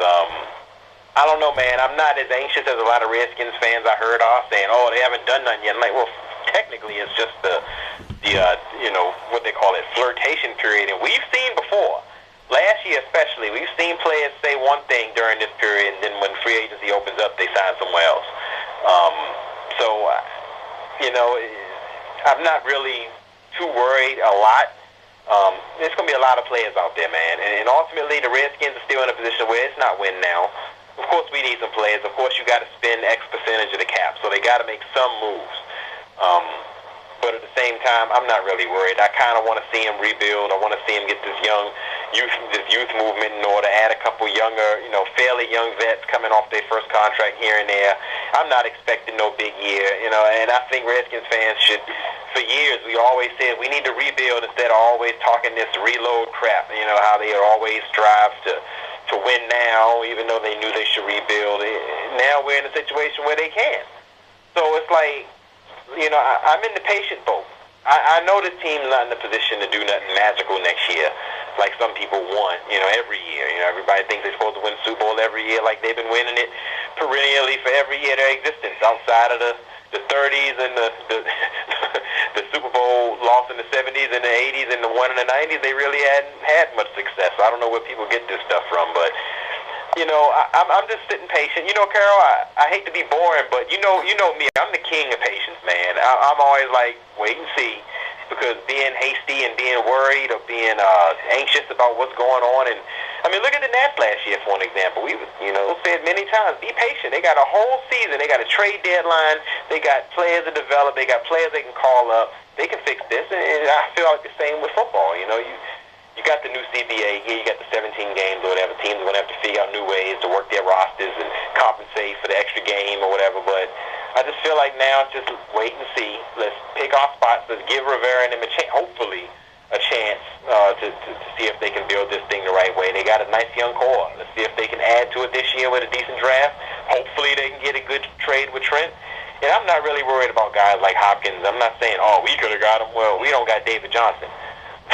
So, I mean, what are you going to do with him anyway? Go 7 and what's the record now? 7-10 with him. So, I'm not really stressing too much about the moves today. I mean, it's some eye openers, but I think they're going to be patient and kind of try to work a lot through the draft, especially now with this tight with Hooper being gone. I mean, there are players out there that can fit the needs, whether it be short-term or even older veterans that may come a little cheaper for a couple years to kind of bridge it over.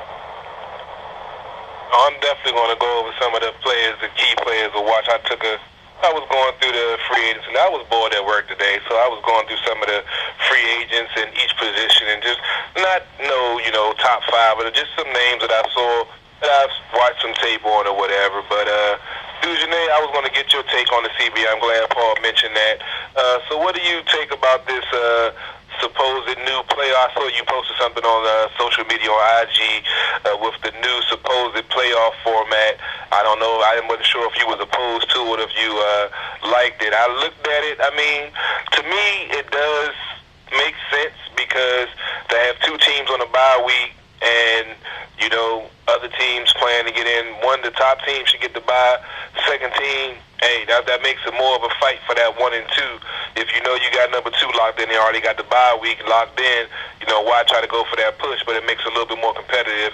What is your take on the new CBA with the 17-game possible schedule and the expansion of the NFL playoff format? I don't have a problem with the 17 games. At the end of the day, it's about, the players. I know it's a mixed bag and a mixed review of, how people feel about this CBA. I know a lot of people didn't vote on this CBA, but there are, former players and current players that aren't happy with it. 17 games don't really bother me. But we're going to see about this these extra 2 teams in the playoffs. Might not have been a big issue last year, but in years previous, that means you have a bunch of teams with losing records. You'll have at least 2 teams with losing records, in the playoffs. And we all know what that is. I mean, seriously, unless you're getting hot at the right time, you just so happen to make and break the barrier to be able to get into the playoffs, and you're a Giants football team that had a less than stellar preseason or less than stellar season record, and you managed to get hot at the right time and make your way to the Super Bowl. That might happen, but most people with losing records are going to bounce out in the first round regardless. It will all weed itself out. It's great for playoff football weekend. I do like the fact that it's just 2 teams from each conference that will get your bye. I'm not mad at it at all. Is it necessary? Not really.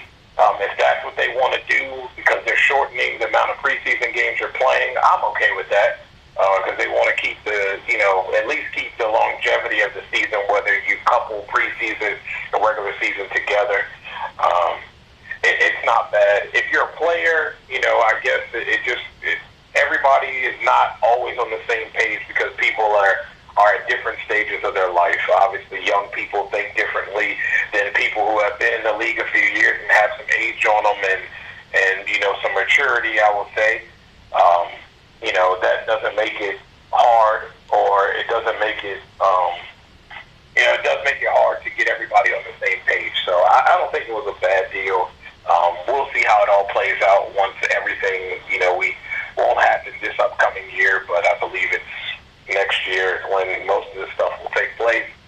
So we'll see how it goes. It can't only but enhance the league and draw attention. I think the playoffs will be pretty competitive and fun to watch. But again, like I said, those bottom feeder teams will more than likely are going to get bounced ASAP just because we all know how it pans out. You know what I mean?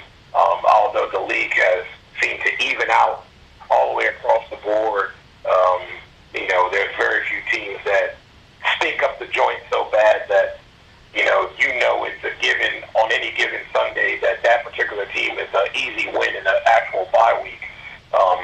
That doesn't happen too much in the league now. So we'll see.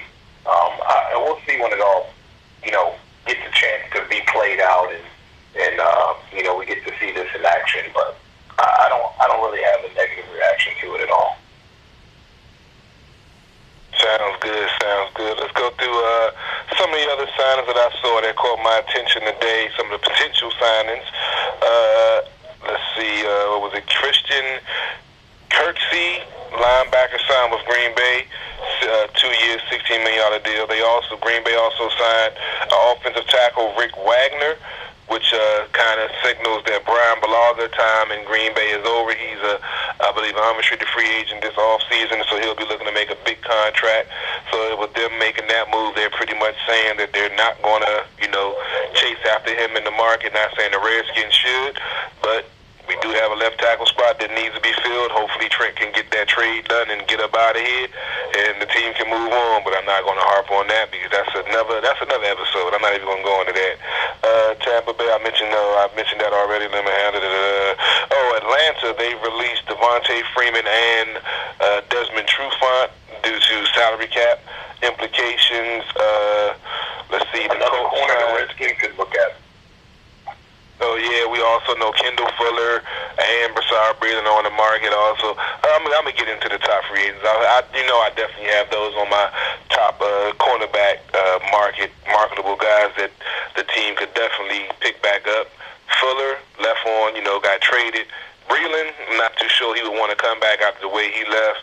But Fuller, maybe he could come in and, add something to this defense, a little bit of championship swagger. But like I said, I get into the top free agency picks. We know we're running short on time. Only got another 20 minutes in the show. But there's so much football going on. At least we got something to talk about. Let me go ahead and segue into my top free agents, and I'll get your take on it, dude.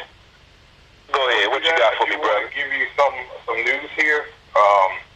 Just got this email from the league at about 7:07. So they will be the NFL and the NFL Players Association announced their off-season changes. The NFL and NFLPA will delay off-season programs indefinitely, issue additional procedures for free agent travel and medical examinations. There will be restricted access to club facilities. It's a lot here to unpack. It's a pretty long email. Basically, it talks about the off-season programs. Looks like off-season team activities will not admit on April 6th for teams with new head coaches, April 20th for all other teams. That the parties will periodically meet, reassess the public health situation, and determine an appropriate start date for any off-season team activities. It looks like the free agent travel is the same thing. It says during the upcoming free agent period, which begins on the afternoon of Wednesday, March 18th, NFL clubs may not bring any free agent player to a club facility or other location to meet with club personnel. Further, club personnel, including members of the club medical staff, may not travel to any location to meet with or conduct a medical examination of a free agent player.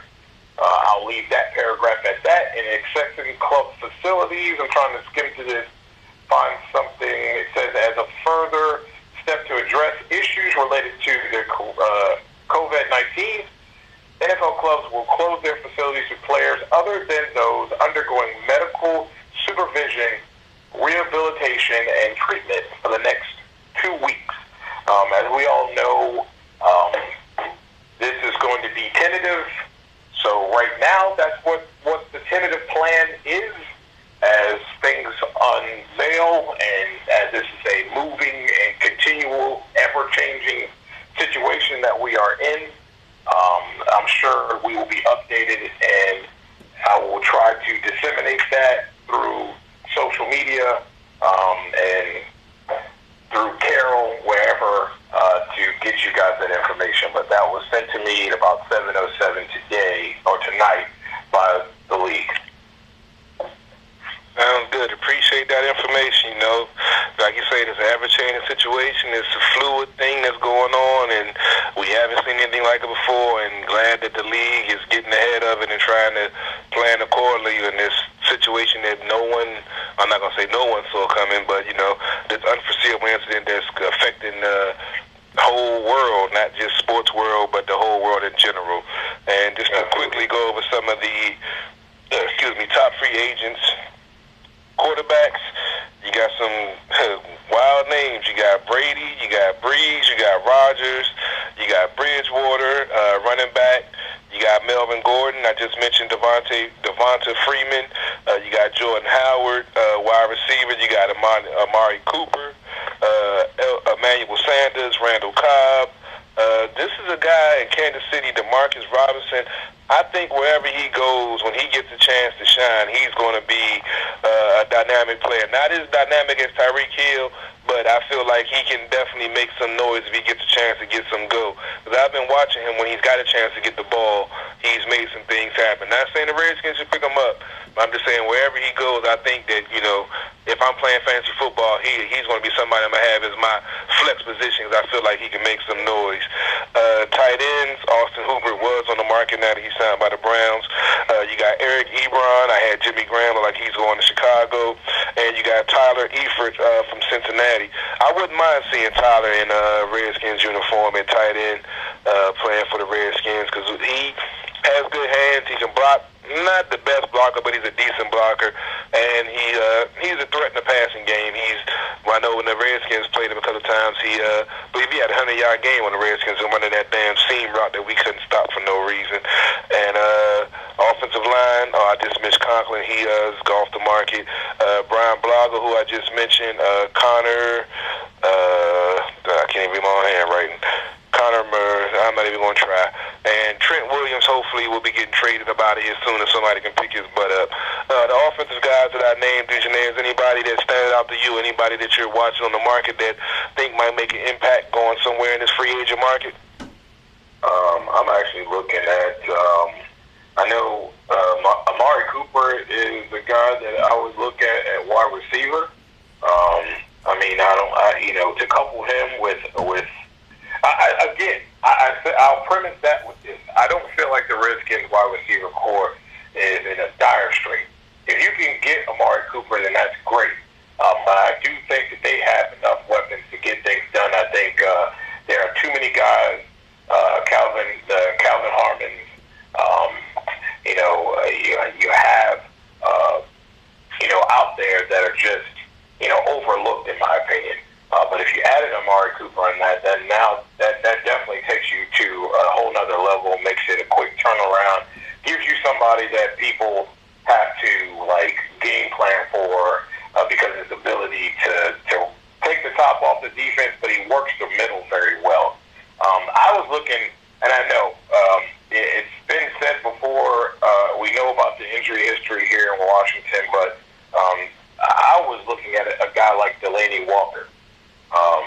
And the reason why I say that, I know injuries, get it, but guy's been pretty solid over his career. You're not looking for him to be here for a long term. We know where he is in his career, but he's somebody that can have an impact right now. You can also draft a tight end. And I'm really not ready to give up on a guy like Sprinkle.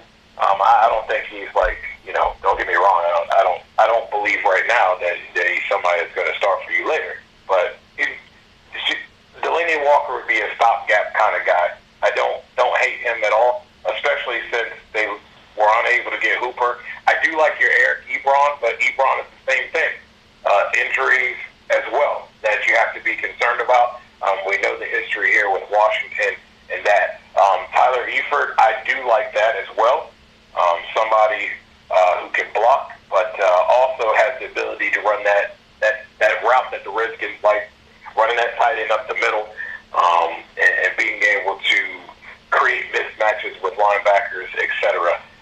So I do like those types of guys. Outside of that, cornerback for me is somewhere that I would like to see them go. I think we've talked about it here before. I like Breland. I like Fuller as well. I think those guys are guys that can really help this unit. They ball. Bradbury is another guy. Doesn't get a lot of credit for what he does. And to me, I think he's better than Jones, who's going to Miami. He's better than Jones in the sense that when he can actually get his hands on the ball and catch it. Jones, the great player, defends the ball very well, just doesn't get his hands on a lot of interceptions because he plays DB for a reason.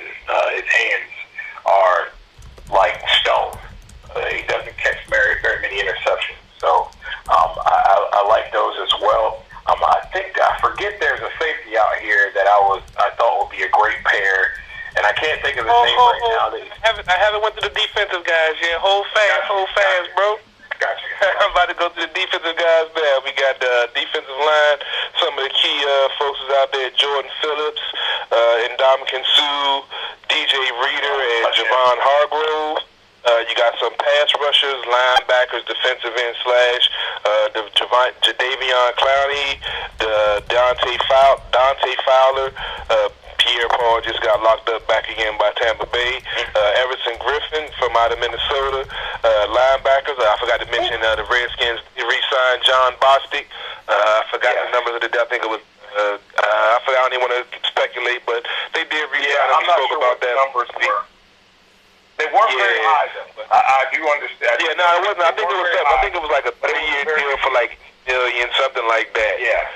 Very good deal. Yeah, it wasn't nothing too bad, but like we mentioned, the Redskins got $63 million under the cap, so they have plenty of room, and I did want to see him come back because he played some outstanding ball for the team last year. Linebacker, some other key free agents, Corey Littleton, Cal Van Noy, Joe Schubert, and Blake Martinez. At cornerback, as Dujane was mentioning, Byron Jones, like he's going to Miami. Chris Harris, James Bradbury, like he's going to the Giants for a $45 million contract. Kendall Fuller, Bashard Breeland, Xavier Rhodes, I've always liked him out in Minnesota. And safety, you have Ha Clinton Dix, who I don't think the Redskins are going to touch again. Von Bell, Trey Boston, and Rashad Jones. Those are just some of the guys that I've seen. I watched some tape on, and I saw with some key free agents. Anybody else that stood out to you to be looking on out for? Did I name that safety you were talking about, or was someone else you was talking about? I believe it is Jones. I'm not 100% sure. And the guy is in my... I can see him. I just don't have the name, and it's not popping up here. You know, the big thing with safety, you just want somebody that's not like Landon Collins. You want to have a good pair. You want a true free. And you know, I'm not opposed to Trey Boston either. Obviously, you want to know what you're going to get as far as money. But I think overall, though, I think defensively, we know it's secondary that they need the help at.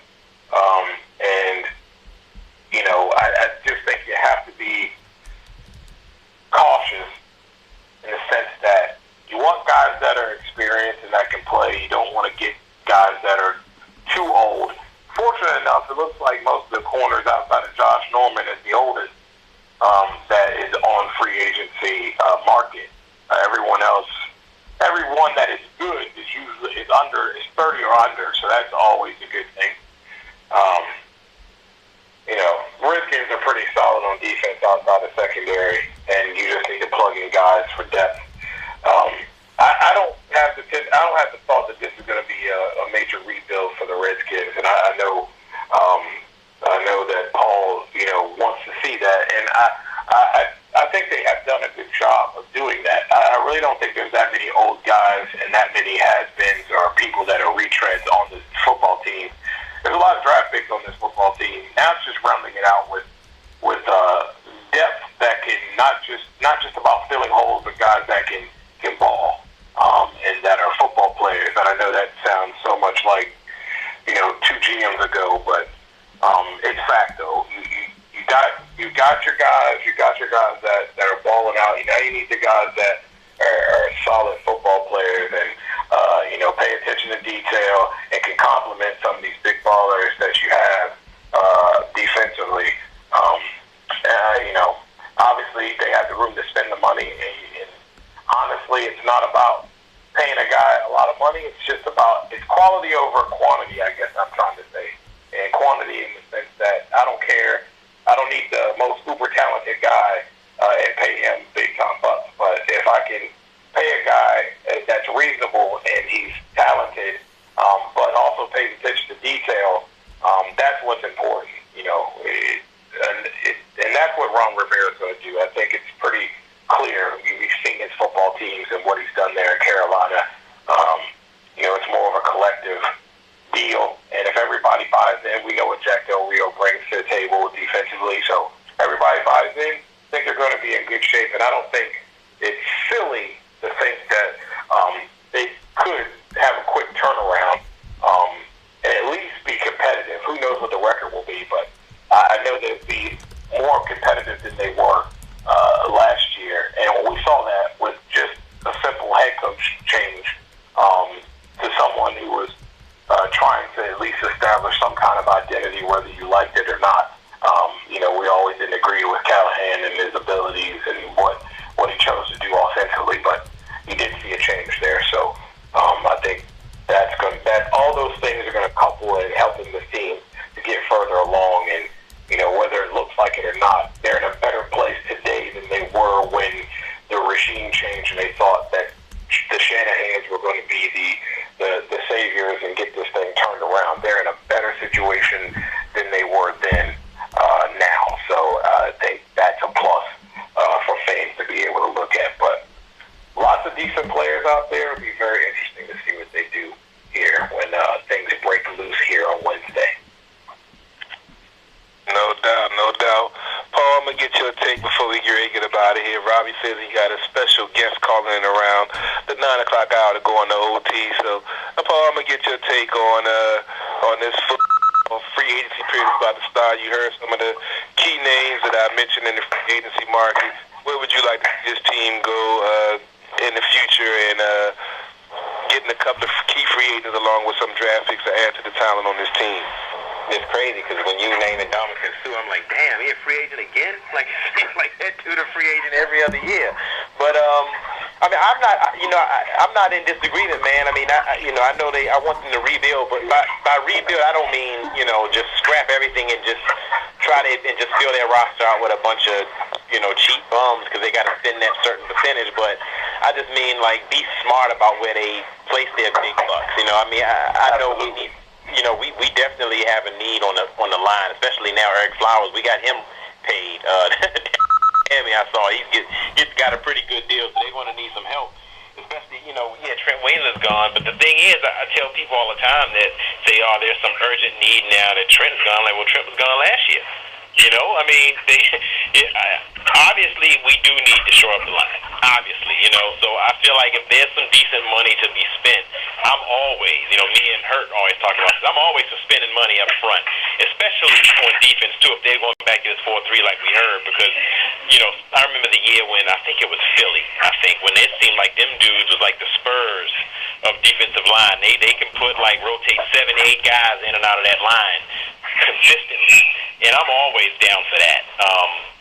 Even if it's a vet, I mean, look, I know I was just making fun of Dominican Sue, but at the same time, I mean, sure, he's not cheap, but, maybe a year or two here and there, and of course, we need D-backs.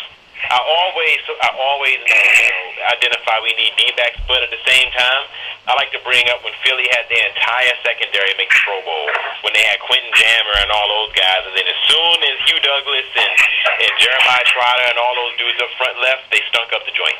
I feel like with the new regime, like you guys said, even last year we saw a change. Sure, the defense struggled, but I've been a big Ron Rivera guy for a long time. I live in Charlotte, so I like Ron Rivera, and I wanted them to hire him, and they did. We're going to see improvement in the defense off the break. I'm pretty confident saying that. And who's to say if we draft Chase Young or not? I'm not even including him in this picture. But I do feel as though with the inclusion of Jack Del Rio and Ron Rivera, and free agency, and he can bring his guys in, and the draft, I think you can kind of get away with not breaking the bank on the secondary, because I just don't really see too many guys out there this year. I mean, we have a couple of young safeties. I forget, I'm just like y'all forgot the name of the guy, and I know who y'all talking about. It's killing me because I can't remember his name too. He would be a good pickup, and I don't think he would come too expensive. You got a couple of young safeties who are on the verge of maybe being stars or maybe just being solid, and I'm down for that. I mean, we don't need a star. We need somebody who can play within what they're asked to play, how they're asked to play, and perform. And that's what they need. That's why, even with a guy like Kendall Fuller, I know we let him go. I don't know if there's any bad blood between him and him. I wouldn't mind seeing them bring him back. I mean, maybe he will. And I'm pretty sure he wouldn't come too expensive. I mean, he was, he did his thing, out there, but outside of the Super Bowl and stuff, I mean, I think he still can come on a fairly decent price. I think they overpaid for Josh Norman when they got him, and I was pissed about it because I didn't like him when he was here too much. And in Charlotte, I mean, but I don't think they're going to do that again with any D-back. So, I mean, I think that hopefully they'll make some nice, smart moves. I can't say anyone in particular besides those I've named. I don't see them breaking the bank on anyone. The guy I saw them potentially breaking the bank on is gone. And that's Hooper. Yep. But other than that, I just don't see him really breaking the bank on any one guy. And I kind of see it like being free agency years of under Shanahan, when they would kind of get a whole lot of solid guys at decent prices. Hopefully they can get it. They can be a little smarter this time with the guys they bring in. I wasn't a fan of the Paul Richardson move a couple years ago either. I don't want to see guys like that. Like I said, he was going to be the next Brandon Lloyd, and there we go. So, I'm confident, man. I mean, I'm cautiously optimistic, which I haven't been for a long time with this squad. So I think they'll be just fine. I think they're going to improve from last year, and I don't think it's going to be a long rebuild. I just meant rebuild like don't just go on a spending spree, old school 04, 03 style, and they're like, oh, we only need a few more players. Let's just break the bank on all of them. I don't see that happening one bit. Yeah. No. To jump in here for a second. Real quickly, I just we just hit the 9 o'clock hour, so we're actually in overtime. So people were streaming us live. They'll have to hear this part on the playback, but we are still live streaming both on Carol and on my Facebook Live. But we got one more special guest here. I just want to bring in, for those who made it all the way to overtime here. He was the very first producer of our show, and I wanted to bring him back to bring it full circle, both the beginning 4 years ago, our 4-year anniversary spectacular. I know he's busy. He cleared his schedule very last minute for me. Hurt, how are you doing tonight? Hey, in pro wrestling, they call this a dark match when it goes off the air, but they still got wrestlers coming through. Hey, what's going on? OG, 5 years, baby. What's going on? Yeah. 4 or 5. Oh, man. What's going on, bro? Glad to have you on, man. I know you be busy. I know you got a lot going on. I'm glad you was able to call in, bro. How you doing, man? Man, I'm doing all right, and honestly, I applaud Robbie for hitting me up and reminding me and pressing me, because I was reminded on my show Wednesday the anniversary was coming up, and I was like, I need to make time on Monday so I can call you guys and say what's up and say how proud I am and say how happy I am to have y'all and say thank you for being pretty much the most consistent show on the network, especially in the last 6 or 7 months with, the issues I've been having and the Pat and Jason. OGT never stepped back. They stepped up. They kept it going. They kept it moving. They kept it fresh. They kept it innovative. And I want to call and thank you. And then, all these things started happening that I'm probably going to talk about on Thursday. And then, all of a sudden it's like, you didn't make the time, and you guys have an anniversary show, and you're missing it. So thank you, Robbie. No problem. I'm sorry I almost missed it. And, we did a little magic there to get you in under the wire, so I appreciate making the time. And without helping to produce those first shows, letting Carol and I get that chemistry on air, it was such an important part of our show. And I love coming on your show, and your show gets to be a little crazy from time to time, but I love that energy, and I highly recommend people go check that out. I'm sure you'll have a big show this Thursday to talk about, but I just wanted to get you in, and thank you for giving us this opportunity 4 years ago, that without that without you and Jason and all those people taking a shot at us, we wouldn't be here almost 200 episodes later, 4 years in. So I wanted to thank you so much for this opportunity. Well, I have to thank y'all, because you guys were like these Sports on the Hill guys. Robbie and Carol were running with the ball before it was out of our hands. They proved they were ready to be unleashed and on their own and by themselves. And I got sick. I'm in the hospital. And Jason says, who's going to produce their show? And I said, they are ready. They've been ready. And he said to me, if they fall flat, it's on you. I said, I'm willing to take that bet. And it was a good bet. And I doubled up, tripled up. And 4 years later, here we are, still making chips off that bet. Right. Sounds good. Yes, sir. Yes, sir. I I remember those days, man. And like I said, man, without you, though, I remember that. I remember like it was yesterday how it all went down, and the fact that I was able to get linked up with a network like this with you and Black GOP. You know, both of y'all have made such a huge impact on my life. Gave me a whole different perspective on things, and you know, it's just, you know, it's crazy. 4 years later, almost 200 episodes, all the stuff we've done, all the stuff we've been through, championships, the Capitals, the Nationals, the Mystics, the Valor. It's just been, you can't even, like I said, you can't even put it into words. It's just amazing to be a part of this. And like I said, without me and you having that one conversation offline, and it led to this. And, you know, the True Radio fam has been strong.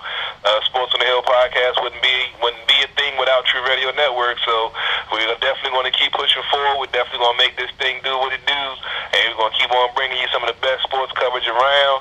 Make sure you tune in Thursday night for Hertz House. He definitely going to have some entertaining content for you. You know, he's a little bit more loose than we are, so make sure you tune in because he's definitely going to get you laughing and keep you informed. So, and the funny part is, you guys announcing that it's your 4-year anniversary reminded me that 2 weeks ago was my 5-year anniversary. So that means I got to extended on Thursday, although I'm thinking about I'm not going to do it Wednesday. I'm going to do it Thursday this week. And we're definitely going to, it's definitely going to be wide open. So whatever you're drinking, bring that Thursday because we're taking shots and we're having the show. And I haven't had even a drink in over a month. So it's going to be filthy. Let's just be clear. Well, I look forward to that. Oh boy. That'll be a fun time for sure. But I usually we give time for signing offs for everybody. But Carol, I think that this is such a great note to end it on. I mean, I look forward to hearing updates from you and Dujanay and Paul. You know, whether it be boxing or football offline. Definitely check us out. Facebook.com/SportsOTHP. Check out our website, SportsOTHP.com. I keep all of the podcasts up there. I'll definitely link to any related content as stuff comes up. We'll break all the news for everybody. But season 5 will be on a little bit of a hiatus, but we'll definitely maybe do smaller shows about NFL stuff, even maybe on Monday nights as well. So stay tuned to our page. We'll let people know what's happening. But Carol, why don't you give a final send-off before we go tonight? All right, as always, we'd like to thank all the listeners, contributors, folks that tune in, folks that share our stuff. We almost at 1,800 likes. We just hit 1,500 in like August. So we done gained almost 300 new folks on our social media family in less than a year. So continue to share it.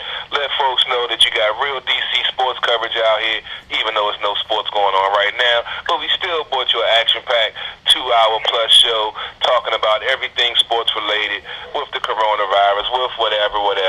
But we had a great show. Appreciate everybody being part of this. Make sure you go check out the website, SportsOTHP.com. Make sure you go check out TruRadioNetwork.com. We got so much stuff going. And to end the show, after one of our affiliates had a great show this past weekend, I'm going to end the show with Renegade Money Convo. Be on the lookout. You can download it on all the social media, on all the music streaming platforms. And make sure you go check it out. CP3, live from the lab. I'm out. DC Sports without the politics. It's not just a catchphrase. It's not just a motto. It's what we do. We'll see you in season 5. And we out.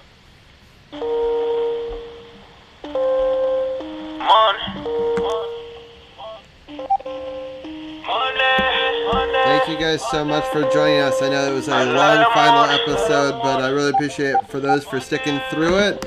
And we had a great show. I loved Hurt coming in there at the end. I was working feverishly behind the scenes. You saw screens appearing and disappearing. Thank you so much for being a part of this. It's been an incredible run to get to 4 years. We've been trying lots of new stuff, lots of graphics. Stay tuned on Web and Games. I'll probably do some art streams and some Pokemon streams. And we'll definitely do live streams with Season 5 when we're able to bring it to you guys live when sports resume. Please stay safe out there. It's important. It's soft quarantine time. I may find time to stream other things during that time as well, just to keep in touch with all you guys. So this is Robbie G for SportsOTHP. Again, sportsothp.com or webandgames.com for all the latest information. Facebook.com/SportsOTHP for all the info for when sports return, when the podcast returns, and all the specials we'll do in between. Thank you so much. It's been an incredible 4 years. I really appreciate it, and we'll talk to you guys soon.